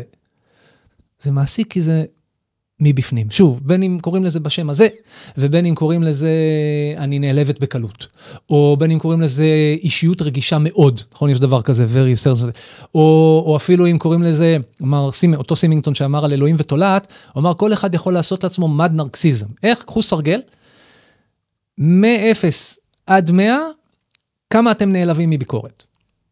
לא. אם הביקורת היא עניינית, ואתם נורא נורא נעלבים, יותר נרקסיסטים. יש מישהו שלא יענה על זה? כן. ולכן מי שכבר מתעניין בזה, בעצם, ועולות לו דוגמאות מעצמו, זה כבר מגדיל את היכולת להיות במגע, ולהתבונן, עם טיפה מרחק פרספקטיבה, על דברים שיכולים לאפיין אותי, שגורמים לי לכרות לעצמי את אותו בור, או ללכת באותו רחוב, יש כזה שיר, נכון? הלכתי ברחוב, נפלתי לאותו בור. וזה שאני במגע עם זה, זה שאני מביא בחשבון, אפילו מתעצבן על הפסיכולוג המומחה, שאמר שמי שסבלה במערכת יחסים עם נרקיסיסט פתולוגי, לפי כל המדדים באינטרנט, היא בעצמה יש בתוכה נרקיסיזם, אפילו אם היא מחבת הפודקאסט הזה באמצע מרוב עצבים, אם המחשבה ממשיכה ללכת איתה, יכול להיות שהיא תגלה משהו חדש, קצת מערער את מה שהיא עד כה סיפרה על עצמה וחשבה על עצמה, אבל בחידוש הזה יש אולי סטארט-אפ לבחירות אחרות. הרי נכון, מכירים, היה תמיד ג'ינגל כזה ב-103 אצל ורדה, שתמיד זה היה שאומרת, הבחור שלי עושה לי ככה, והוא עושה לי ככה, הוא צוחק עליי ליד חברים שלו, הוא משפיל אותי, ואז היא אומרת, תזרקי אותו. כן. יופי. כאילו אנחנו עושים מה שאומרים לנו ברדיו, או מה שהרב אומר לנו, אנחנו לעולם לא עושים מה שאומרים לנו מבחוץ. אנחנו עושים מה שהתכוונו לעשות בין כה וכה. אבל נגיד שהיא תזרוק אותו. מה יהיה עם הבא בתור? אולי הוא גם יהיה הקרב? איך לגרום לזה שהבא בתור לא יהיה הקרב? איך לגרום לזה שהיא מבפנים תוכל להגיד לעצמה, מגיע לך טוב. מגיע לך כמו החברות שלך, שאת חושבת לפעמים שאת יותר נעלה מהן, ולפעמים את חושבת שאת נחותה מהן. לא, אולי את גם כמוהן, באותו אזור. אולי מגיע לך גם להימשך אליו, וגם שהוא יהיה נחמד. שזה לא יהיה רק או-או. שיש איזה נחמד שהוא כמו חברה טובה, ויש את זה שהוא סקסי, והוא מניאק. לא. אולי זה יכול להיות גם וגם, ושזה יהיה טוב. ושזה לא ייגמר כל פעם, בזה שאת מגלה שהוא לקח לך את האוטו, ושכב עם מי שחשבת שהיא חברה שלך באוטו שלך. הדרך ארוכה היא ורבה, המשימה של צפרדעים לעמוד בפיתוי, לקחת את הקרב הבא, זה עד 120 עבור כולנו. זה דבר אחד. מדהים. עכשיו נחזור קצת לפרויד ויונג? בטח. טוב. אז נתחיל מפרויד. שהוא אמר, בעצם, וזה חוזר גם לרעיון של נרקיסיזם, כהתנהגות וכהפרעה בבגרות, הם בעצם גם ביטוי להתמודדות עם טראומה. התמודדות לא סבבית, אבל קיימת. איך זה מתבטא? אני חושב שכולנו, ותכף נחזור לפרויד ויונג ספציפית, אבל אני חושב שכולנו ברגעים מאיימים מאוד, ברגעים שגורמים לנו לרעוד מפחד מוות, אנחנו אז סוג של אין לנו על מי לסמוך, אלא על עצמנו. ואנחנו נהיים נורא חשובים כדי שהדברים, כאילו, לתת איזו משמעות לכאב שאיתו אנחנו מתמודדים. עולה לי דוגמה בראש של חבר שלפני כעשור. אמא שלו מתה, בבת אחת. לא היה שום הכנה מראש. והם 4 אחים, והחבר שלי הוא זה שדיבר בלוויה, מספיד. כולם היו בשוק. ואז מהלוויה נסענו לשבעה. וישבנו, והוא אמר לי, תגיד, איך היה ההספד? אמרתי, מאוד מאוד יפה, מאוד כואב, מאוד, אתה קצת החזרת אותה לתחייה למי שהכיר אותה, ולמי שלא הכיר אותה, אז נתת ממש ככה להבין מי זאת אמא שלך מעבר למה שתמיד אומרים, אלא היה בן אדם ספציפי, זה היה מאוד נוגע. אז חבר שלי אמר, איזה דפוק אני. אמא שלי מתה ואני עסוק אם ההספד שנתתי היה טוב או לא. עכשיו, זה רגע בעיניי, הוא דווקא, הוא מאוד טבעי ומאוד אמיתי. הוא כמובן אנושי, כי זה בן אדם אמר את זה, אבל בדיוק הדברים הקטנים מקבלים משמעות נורא נורא גדולה, כשאנחנו מתמודדים עם כאבים בסדרי גודל גדולים במיוחד. זה בדיוק העניין. פרויד אמר שכל תינוק נולד נרקיסיסט. אדון עולם ותלמיד שלו, מתחרה של יונג, שנדור פרנסי, אמר שזה לא רק אשליה, כי תינוק אהוב, הכפר שמגדל אותו, הפמליה שמתלווה לאמא, קוראת את מחשבותיו ומכסה אותו כשקר לו עוד לפני שהוא יודע לדבר ולהגיד קר לי, אז הוא בין כה וכה מרגיש שהוא קצת כל יכול, ושהוא אומר, הוא חושב כאילו, אני רעב, יהי חלב, הופ, מופיע הציצי, כן? התינוק הוא מין אדון עולם, אשר מלך. אז פרויד חשב שאנחנו נולדים ככה, הוא קרא לזה נרקיסיזם ראשוני, שאנחנו לאט לאט בוקעים החוצה לזיקה עם הזולת. היום יש הרבה גישות שמאוד לא מסכימות עם זה, חושבות שאנחנו נולדים כבר מוכוונים לקשר וליחסים. אני חושב שהאמת היא באיזשהו אמצע, זאת אומרת, וזה יביא אותנו תכף ליונג. אבל אם אנחנו ממשיכים רגע עם הקו של החשיבה של נרקיסיזם והתנהגות נרקיסיסטית, ואפילו הפרעה, כאילו אתה, עם הסטמפה, כן? האם הנוחבות ענו להגדרות. נעזוב אותם רגע, עשו מספיק נזק. אנחנו ביום יום. איך אפשר לראות התנהגות נרקיסיסטית שלנו כהתמודדות עם כאב או עם אימה? נגיד, נתתי דוגמה, שוב, מאוד קטנה יומיומית מהחבר וההספד בלוויה של אמא שלו על הקבר הטרי. אבל אפילו נחשוב על זה באופן דימויי. נגיד, אני אצטרך להזיז תכף את המיקרופון, נגיד שיש נחיתת חירום במטוס. אתה ואני יושבים במטוס, חס וחלילה, אז פתאום אומרים, יש, לא יודע, מטוס, או יותר ממציאות חיינו, טיל בליסטי מאיראן פוגע פה קרוב מדי. איך אנחנו נגיב גופנית? פיזית, מה אנחנו נעשה? איזה תנועה? יש כאילו, ממש הולך להיות תכף בום. מה אנחנו עושים? פיזית. מכסים את הראש. נכון. נכון, במטוס כמובן יש את המסכות חמצן, קודם לי, אחרי זה אם יש ילד. זהו, לשם חשבתי שאתה הולך. כן, לא, אבל כן, תמיד הדיילות והדיילים כאלה, הם שחוקים, עושים. כן. אבל אוקיי, נגיד שזה באמת קורה, אני רגע מדגים, בסדר? קדימה, אבל אתה תצטרך עדיין לדבר לתוך המיקרופון. אז רגע זה יהיה קטע בלי מילים, תדמיינו שכאילו, הולך לבוא בום, כן? אז לפני הבום, אנחנו עושים משהו כזה. למאזין, עמית כרגע, התכדרר לכדי כדור. כן, אז ספציפית נגיד, הגנתי על הראש, כמו שאמרת. הגנת על הראש. דניאל, מגנים על הראש, וגם, וברכיים לחזה, זה להגן על האיברים הפנימיים. נכון? עכשיו, למה זה דומה, התנוחה הזאת? אם ניקח רק אותה, בלי הקונטקסט שנתתי קודם, נגיד, מתי יש כזה מנח גוף?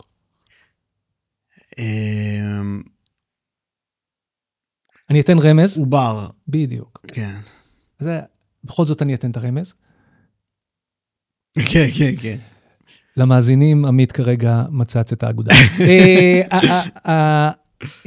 זאת אומרת, שבמצבי חירום, אולי הנפש שלנו מגיבה באופן מקביל, לאופן שהגוף שלנו מגיב במצבי חירום, אני מגן על הראש, אני מגן על החזה והאיברים הפנימיים, ובעצם אני מצטנף, אמרת קודם, מתכדרר לכדור, מצטנף לעמדה עוברית, זאת אומרת, אני חוזר להיות תינוקי. אולי היונק, ברמת החיה הקדומה שהוא ינח. נכון מאוד, וכשחושבים על מבוגרים שמתנהגים בצורה נרקיסיסטית, שנגיד הם מקבלים את הסטמפה הפופולרית כל כך, הפרעת אישיות נרקיסיסטית, תחשוב מה קורה כשעושים משהו שלא מוצא חן בעיניהם, ממרים את פיהם, מתיחים בהם ביקורת, או מעבירים אפילו ביקורת בונה, באים בטוב.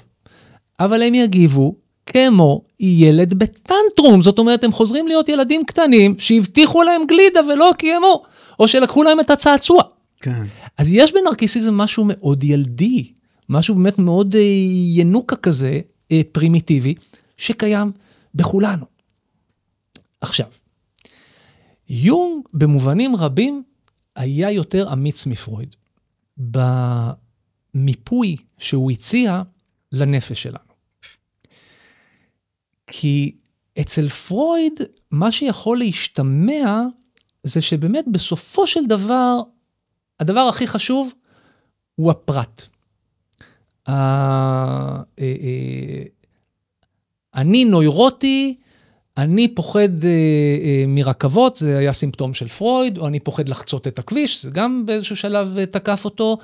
איך נעזור לי בטיפול אישי להתגבר על הנוירוזה הזאת, על החרדה הלא רציונלית, שזה בעצם השם קוד, כן, מה זה נוירוזה. חשוב. רק מה? מה שנרקיסיסט מתכחש אליו, מבחינת האמת, וזאת אמת כלל אנושית, חוצת תרבויות, טרנדים, תקופות, דת, גזע, מין, גיל, גיאוגרפיה וכמו שאמרנו, זמנים.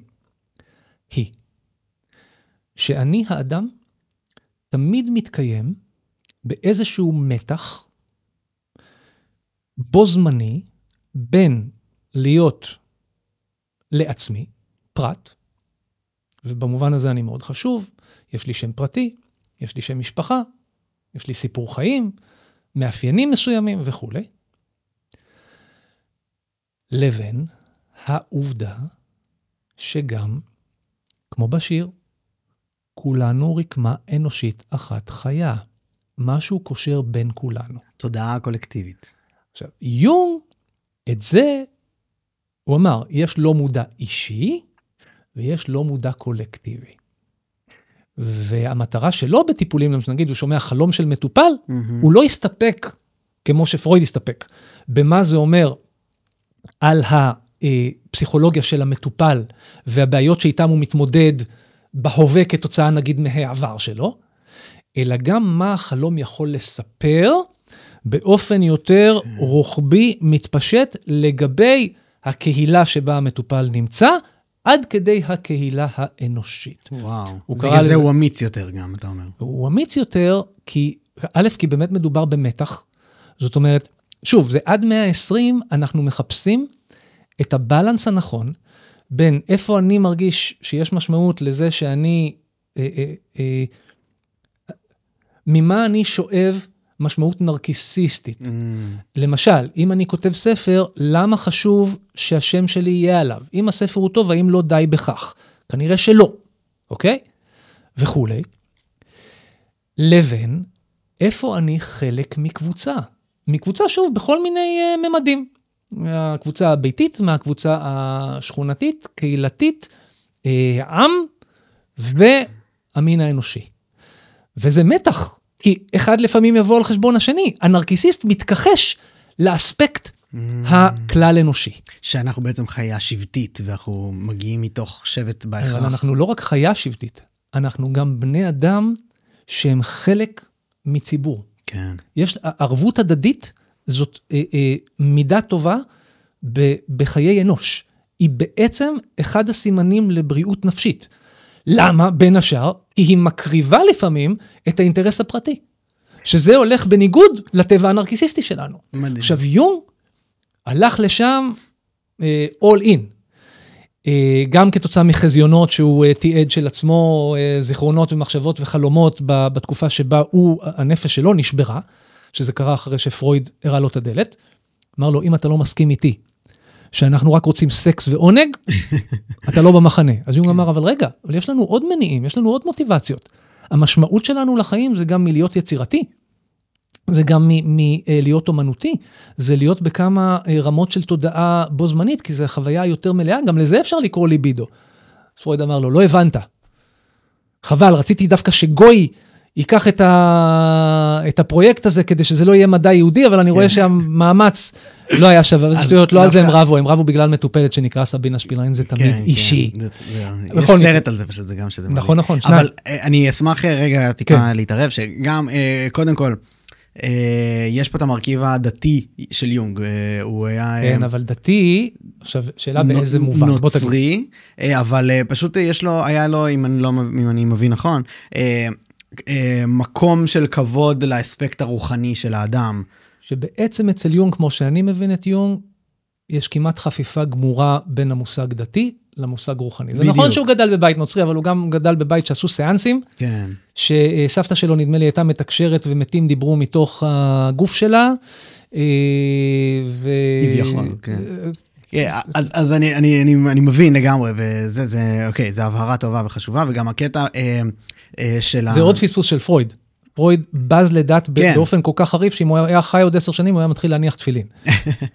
כמו שזה עובד בדרך כלל. לגמרי. ויונג לא פחד מזה, למה? כי הוא לא התבלבל בין דת במובן הפולחני, היותר שטחי, של תעשה ככה, אל תעשה ככה, ויותר במה שמחבר את כולנו, אפשר לקרוא לזה בשם אחר מאלוהים, למשל, מצפון. וכשרואים את זה ככה, העיקר והטפל מקבלים את מקומם הרבה יותר טוב מאשר אם אומרים אם זה אלוהים, או אם זה ישוע בנו, או אם זה אללה, או אם זה שיבה. מדהים. אז בהקשר הזה יש הרבה מה ללמוד ממנו, גם ממשיכיו למדתי כמה שממש נתנו הרבה, כמו איידיגר, אני לא יודע אם זה לפני או אחרי או תוך כדי. פילוסוף. הפילוסוף שמדבר על throwness, שאנחנו בעצם נפלנו לתוך מציאות בהיוולדנו, ואז אנחנו למעשה... יפה, אני לא מכיר. שזה מרתק בפני עצמו, אבל בהקשר של החוויה הרוחנית, וזה יש הרבה לאן ללכת, אז מי שזה מעניין אותו, יש הרבה לאן לחקור שם. אבל אני רוצה להתמקד במשהו של יונג, באמת השדו. מצוין, נכון, אמרת קודם, הצל. זהו, כי מה שאני... לי זה עשה הרבה סדר בחיים, שבעצם הדברים האפלים, המפחידים, בחיים שלך, הם איזושהי השתקפות שכדאי אפילו ללכת לכיוונה, אתה תגלה הרבה יותר על עצמך. אז אם אתה יכול להרחיב בנושא הזה. אני אשמח, אני חושב שזה אחד המושגים הפוריים ביותר והמדליקים ביותר של יונג, ויש לו לא מעט כאלה. אבל הצל, משהו. עולה בדעתי מחזה שקראתי ממש לאחרונה, יצא בסינכרוניות, מה שיונג קורא, לקראת הפגישה שלנו, מחזה של ננו שבתאי, שנקרא הקוקסינלים. אני אנסה ככה, זה אסוציאציה כאילו גם לשאדו סייד שלנו, וגם לנרקיסיזם. שם זה, הגיבורה לקראת סוף המחזה, היא כאילו, היא באה חשבון עם גברים שונים בחייה, שאיתם היו לה יחסים, ואז ממש לקראת הסוף, יש מה שנקרא הגבר הצעיר, ושבו היא ממש הייתה מעוניינת, וזה נהיה קצת בחרוזים, והוא כזה, והוא אומר, הגבר הצעיר אומר, אבל אותי, והיא אומרת, רציתי להביא אותך לתוך ביתי, רציתי להכיר אותך לאחותי, למה עזבת אותי? ואז הוא אומר, הגבר הצעיר, כי אני נרקיסיסטי, משלים אבא של הגיבורה, שהוא מומחה לתרבות יוון, כן, הוא אחת הדמויות, כי אני נרקיסיסטי, ואז היא אומרת, אני אבל בגלל שעזבת אותי, לקחתי כדורים. ואז הוא אומר, היא בגללי רצתה לגמור את החיים. אז היא אומרת, זה לא היה נעים. ברור שזה לא היה נעים. ואז הוא אומר, אני לחשתי לה. עד שאת לא תאהבי את עצמך, לא תמצאי מישהו שיאהב אותך. וזה ממשיך ואומר, אבל אני... זה רלוונטי גם לשיחתנו מקודם על הצפרדע והכל. אני חושב, אומר, אבל אני הייתי גבר טוב, מילאתי את החוב, שילמתי למונית ישר לאיכילוב. כאילו, הוא עף על עצמו שבגללו היא ניסתה להתאבד, והוא עוד יצא בסדר כי הוא זרק אותה לאיכילוב בלי ללוות אותה. אבל הפואנטה מבחינתי לכאן ולעניין של השאדו, וזה חוזר לצפרדע ולעקרב. הוא אומר לה, הוא לוחש לה, עד שלא תאהבי את עצמך, לא תמצאי מישהו שאוהב אותך. ספציפית, עד שלא תאהבי את עצמך באמת. לא בתנודות האלה בין אלוהים לתולעת של כל נרקיסיסט, של אני, אלא משהו שבאמת מפרגן מבפנים. במובן הזה, העקרב הוא הצל של הצפרדע. ולכן היא לוקחת אותו על הגב. אתה יכול לקחת צעד אחורה, רק להסביר יותר מה זה? אני אסביר, סליחה, נמשיג רגע הצל. רק בשביל שנוכל להבין יותר למה. בטח, בוודאי. יונג, הוא עומד מאחורי המשגות שאנחנו אפילו לא יודעים שהוא אחראי להם, כמו מוחצנות, מופנמות, אקסטרוברטיות, אינטרוברטיות, והוא עשה חלוקה של הנפש לארבע פונקציות, 4 תפקודים, 3 יותר דומיננטיים, 1 יותר סמוי בצל. הוא דיבר על זה שבכולנו יש צד גברי, צד נשי, אפרופו פסיכולוגים, אנימה ואנימוס. והוא דיבר גם על זה שיש אני אגו, יש עצמי, סלף, שהוא קושר אותנו לאנושות כולה, ומתקיים תמיד משחק גומלין נפשי אצל כל אחד מאיתנו, בין מה שאנחנו מציגים חברתית, הפרסונה, לבין עוד דברים פנימיים, והמדור בלא מודע שלנו, שאנחנו לא רוצים להכיר בקיומו, אבל הוא מלווה אותנו באשר נלך. שם נמצא השכלה. שם נמצאת הג'יפה. החדשות הטובות זה שאם נכיר את זה, נוציא את זה מחושך לאור בפני עצמנו, וזה תהליך, כדאי שהוא יהיה מדוד וזהיר, כמו קיפודים שעושים אהבה, כן? זה לא בבת אחת, יש סיבה לזה שזה בצל. המדור הזה נקרא shadow, כן? לכן הוא בחושך, זה הדארק סייד שלנו, אבל ככל שנכיר אותו ונתיידד איתו, נכיר את עצמנו טוב יותר, נחיה עם עצמנו בשלום יותר, ולכן גם עם העולם. ואז נעשה בחירות שיהיו לנו יותר בריאות. ביום שבו הצפרדע יתחיל להתחבר לה, שהקרב הזה שהוא מצד אחד מת חתיך הורס, ומצד שני פסיכופת. ושהיא, כאילו, היא מתמגנטת למניאקים האלה, כי זה נמצא בצד הצל שלה. יש שם מישהו שהוא נורא מושך ונורא קריזמטי, ומאוד מאוד רע. הוא לא רק בחוץ. זה משהו שמוכר לה מבפנים, לכן היא תיקח את הקרב על הכתפיים, זה יהיה לה מוכר ההרגשה שהוא יושב עם רגל בכל צד של העורף שלה, כי זה כבר משהו שהיא לוקחת איתה עוד לפני שהוא הגיע והפריע לה לשבת ליד האגם. כשאנחנו נבין שבכולנו, במה שיונג קרא, צד הצל, נמצאים כל הדברים שאנחנו לא רוצים שיאפיינו אותה, אנחנו רוצים שהם יהיו של אנשים שיש להם הפרעות אישיות, לא לי, המידות הרעות האלה. אבל זה קיים בי. עכשיו השאלה, אם זה קיים בי, האם אני יכול לשלוט בביטויים של זה יותר משזה ישלוט בי? איך זה נראה כשזה שולט בי? אני נכנס ליחסים רעים. אני הולכת עם מישהו שלא יאהב אותי, מנסה להתאבד כשהוא רוצה לעזוב אותי, כי בעצם אני לא אוהבת אותי. אני לא רוצה להיות איתי. עוד לפני שנפגשנו. ואם תיקח את זה אולי לדוגמה נוספת, רק בשביל שנוכל להרחיב את היריעה, כי אנחנו לאורך כל הדוגמאות שלנו כמעט השתמשנו ביחסים אינטימיים בין נרקסיסט ללא דברים בסגנון הזה. איך אתה יכול עוד, בשביל שנבין יותר לעומק באמת מה זה הדבר? בוא ניקח מנהיג של קאט והחסידים שלו. ראית אולי בריין כוכב עליון של מונטי פייתון? זה תנ"ך. זה למשל חובת צפייה. לגמרי. יש ויותר מפעם אחת. כל כך הרבה דברים שם שאומרים הכל. זה ממש, הם גאונים. למה? כי הם בדיוק מראים איך קמות דתות במובן השקרי של דת. בדיוק הפוך ממה שיונג מדבר. כשזה נטול רוחניות, וזה רק צרכים מאוד מאוד אנושיים, שמישהו אחר ייתן לנו את התשובה. Follow the show. כן. עכשיו, בריין הזה, שמחליטים שהוא המשיח, זה כמובן פרודיה על תחילת הנצרות, סגנים כולם למדו באוקספורד ובחינוך קתולי, המונטי פייתונים.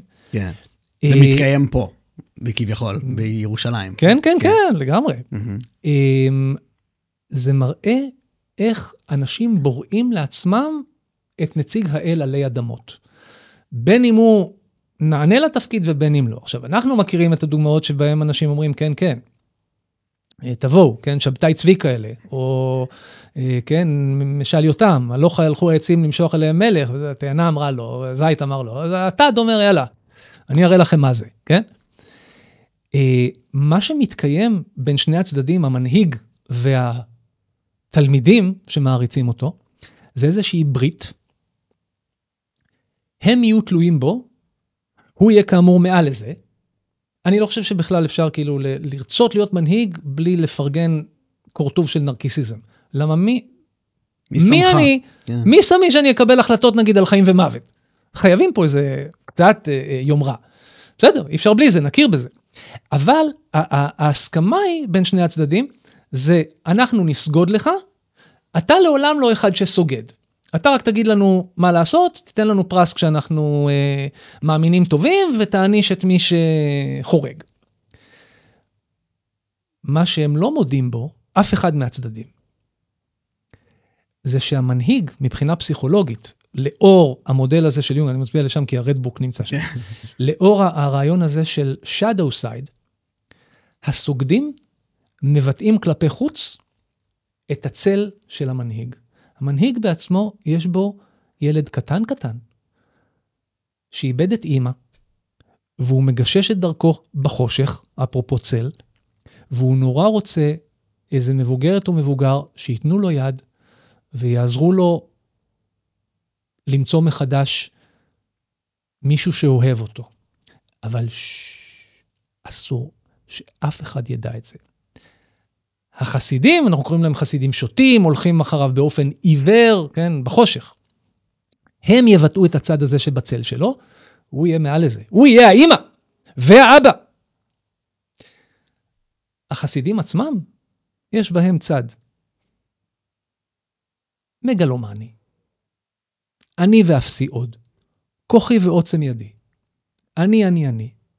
אבל לא, הם לא, הם גם לא בטוחים בעצמם, והם גם לא יודעים את הדרך, והם לא כמו המנהיג שאצלו זה באמת מתקיים, אבל בעצם הוא מבטא משהו מהצל שלהם.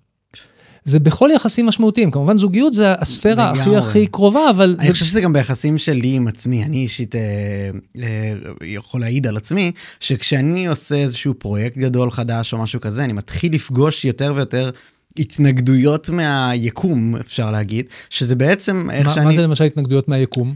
ממש דוגמה קונקרטית שלצורך העניין אני מתחיל, יש לי איזה משהו חדש, שלא נדבר עליו כרגע לזה, אבל ברגע שהתחלתי ליצור אותו, הגיעו מכשולים לביצוע של הדבר הזה, שלא יכולתי לצפות בחיים שיגיעו, ואני מאמין שהם מעצם הנטייה שלי בהמלצתו של יונג, ללכת אל עבר הפחד, ואל עבר מה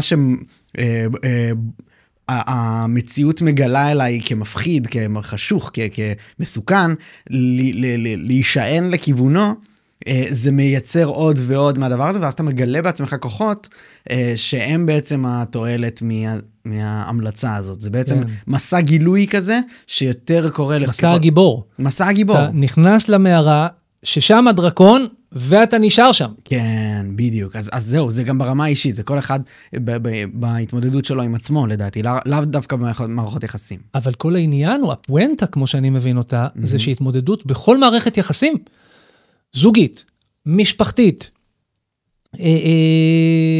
דתית, מפלגתית, whatever, נגזרת מההתמודדות שלי עם עצמי קודם כל. כן. זאת אומרת, האופן שבו אני מצליח להעביר יום נתון, בהרמוניה יחסית בין החלקים השונים שבי, ובין הצל שלי לבין המודע שלי, לבין הלא מודע האישי, לבין הלא מודע שקושר אותי לכולם קדימה ואחורה בזמן והצידה בגיאוגרפיה. באותה מידה, אני אצור ואכנס לתוך יחסים שישקפו מידה כזאת של הרמוניה לעומת חוסר איזון, לעומת דיסהרמוניה. כן. מצד שני, מה שעוד הופך את התמונה למורכבת, זה איך היחסים ביני לבין עצמי מתעצבים, מהיחסים המוקדמים שלי לאורך החיים, וגם בהווה עם אחרים. זאת כל הזמן יש משחק גומלין בין פנים לחוץ, בין הרמוניה פנימית למה שבחוץ, לבין קונפליקטים בחוץ, ואיך שזה צובע מבפנים. מרתק. זה נושא שלם שהייתי שמח שנעשה עליו עוד 7 פרקים, כי זה באמת משהו מדהים. תקרא ואני אבוא. כן, תגידו גם אתם המאזינים אם זה נושא התת מודע ודברים כאלה, דברים שמעניינים. מה שבאמת, לא בשבילי, לא בשבילי אני מבקש, אני מעל לזה, אבל אם יש אנשים שרוצים, מי אני שנגיד להם לא. לגמרי. זרקנו המון המלצות לצפייה וזה, אז אינספשן, הסרט של אחד הגדולים. בוא תגיד על זה, אני לא מכיר. סרט שכל הפואנטה שלו זה מחקר של התת מודע על פי יונג. וואו. וזה ממש סרט... מה העלילה בכמה מילים? בעצם אינספשן זה השתלה של רעיון, הדמויות הראשיות בסרט בכיכובו של דיקפריו, הסרט, הבמאי כריסטופר נולן של האביר האפל וכל אלה, בעצם... האביר האפל, הצל. לגמרי, הוא מתעסק עם הדברים האלה כל הזמן. אז בעצם דיקפריו וחבורתו צריכים לבצע כמו כסחירי חרב, הם נכנסים לתודעתו של אדם כשהוא ישן, ומשתילים לו רעיון ב-level הכי עמוק שהוא התת מודע, זה מרתק. ממליץ לכל אדם לראות. זה אחד הסרטים הכי גם מצליחים בכל הזמנים. וואו, אינספשן? אינספשן, ההתחלה דווקא בעברית, שזה מוזר. אוקיי. אוקיי, לסיום, לצערי הגענו לסיום. מעניין אותי איך תיקח את השאלה, אבל היא נורא רחבה, אבל בוא תנסה כן בתמצות של שאלה, של תשובה כזאת קונקרטית. דיברנו הרבה על דגלים אדומים ועל הפרעות אישיות ודברים רעים דווקא. מתוך הקריירה שלך ודברים שזה, מה אתה יכול להגיד? באמת, בתמצות, על מהי נפש בריאה למעשה.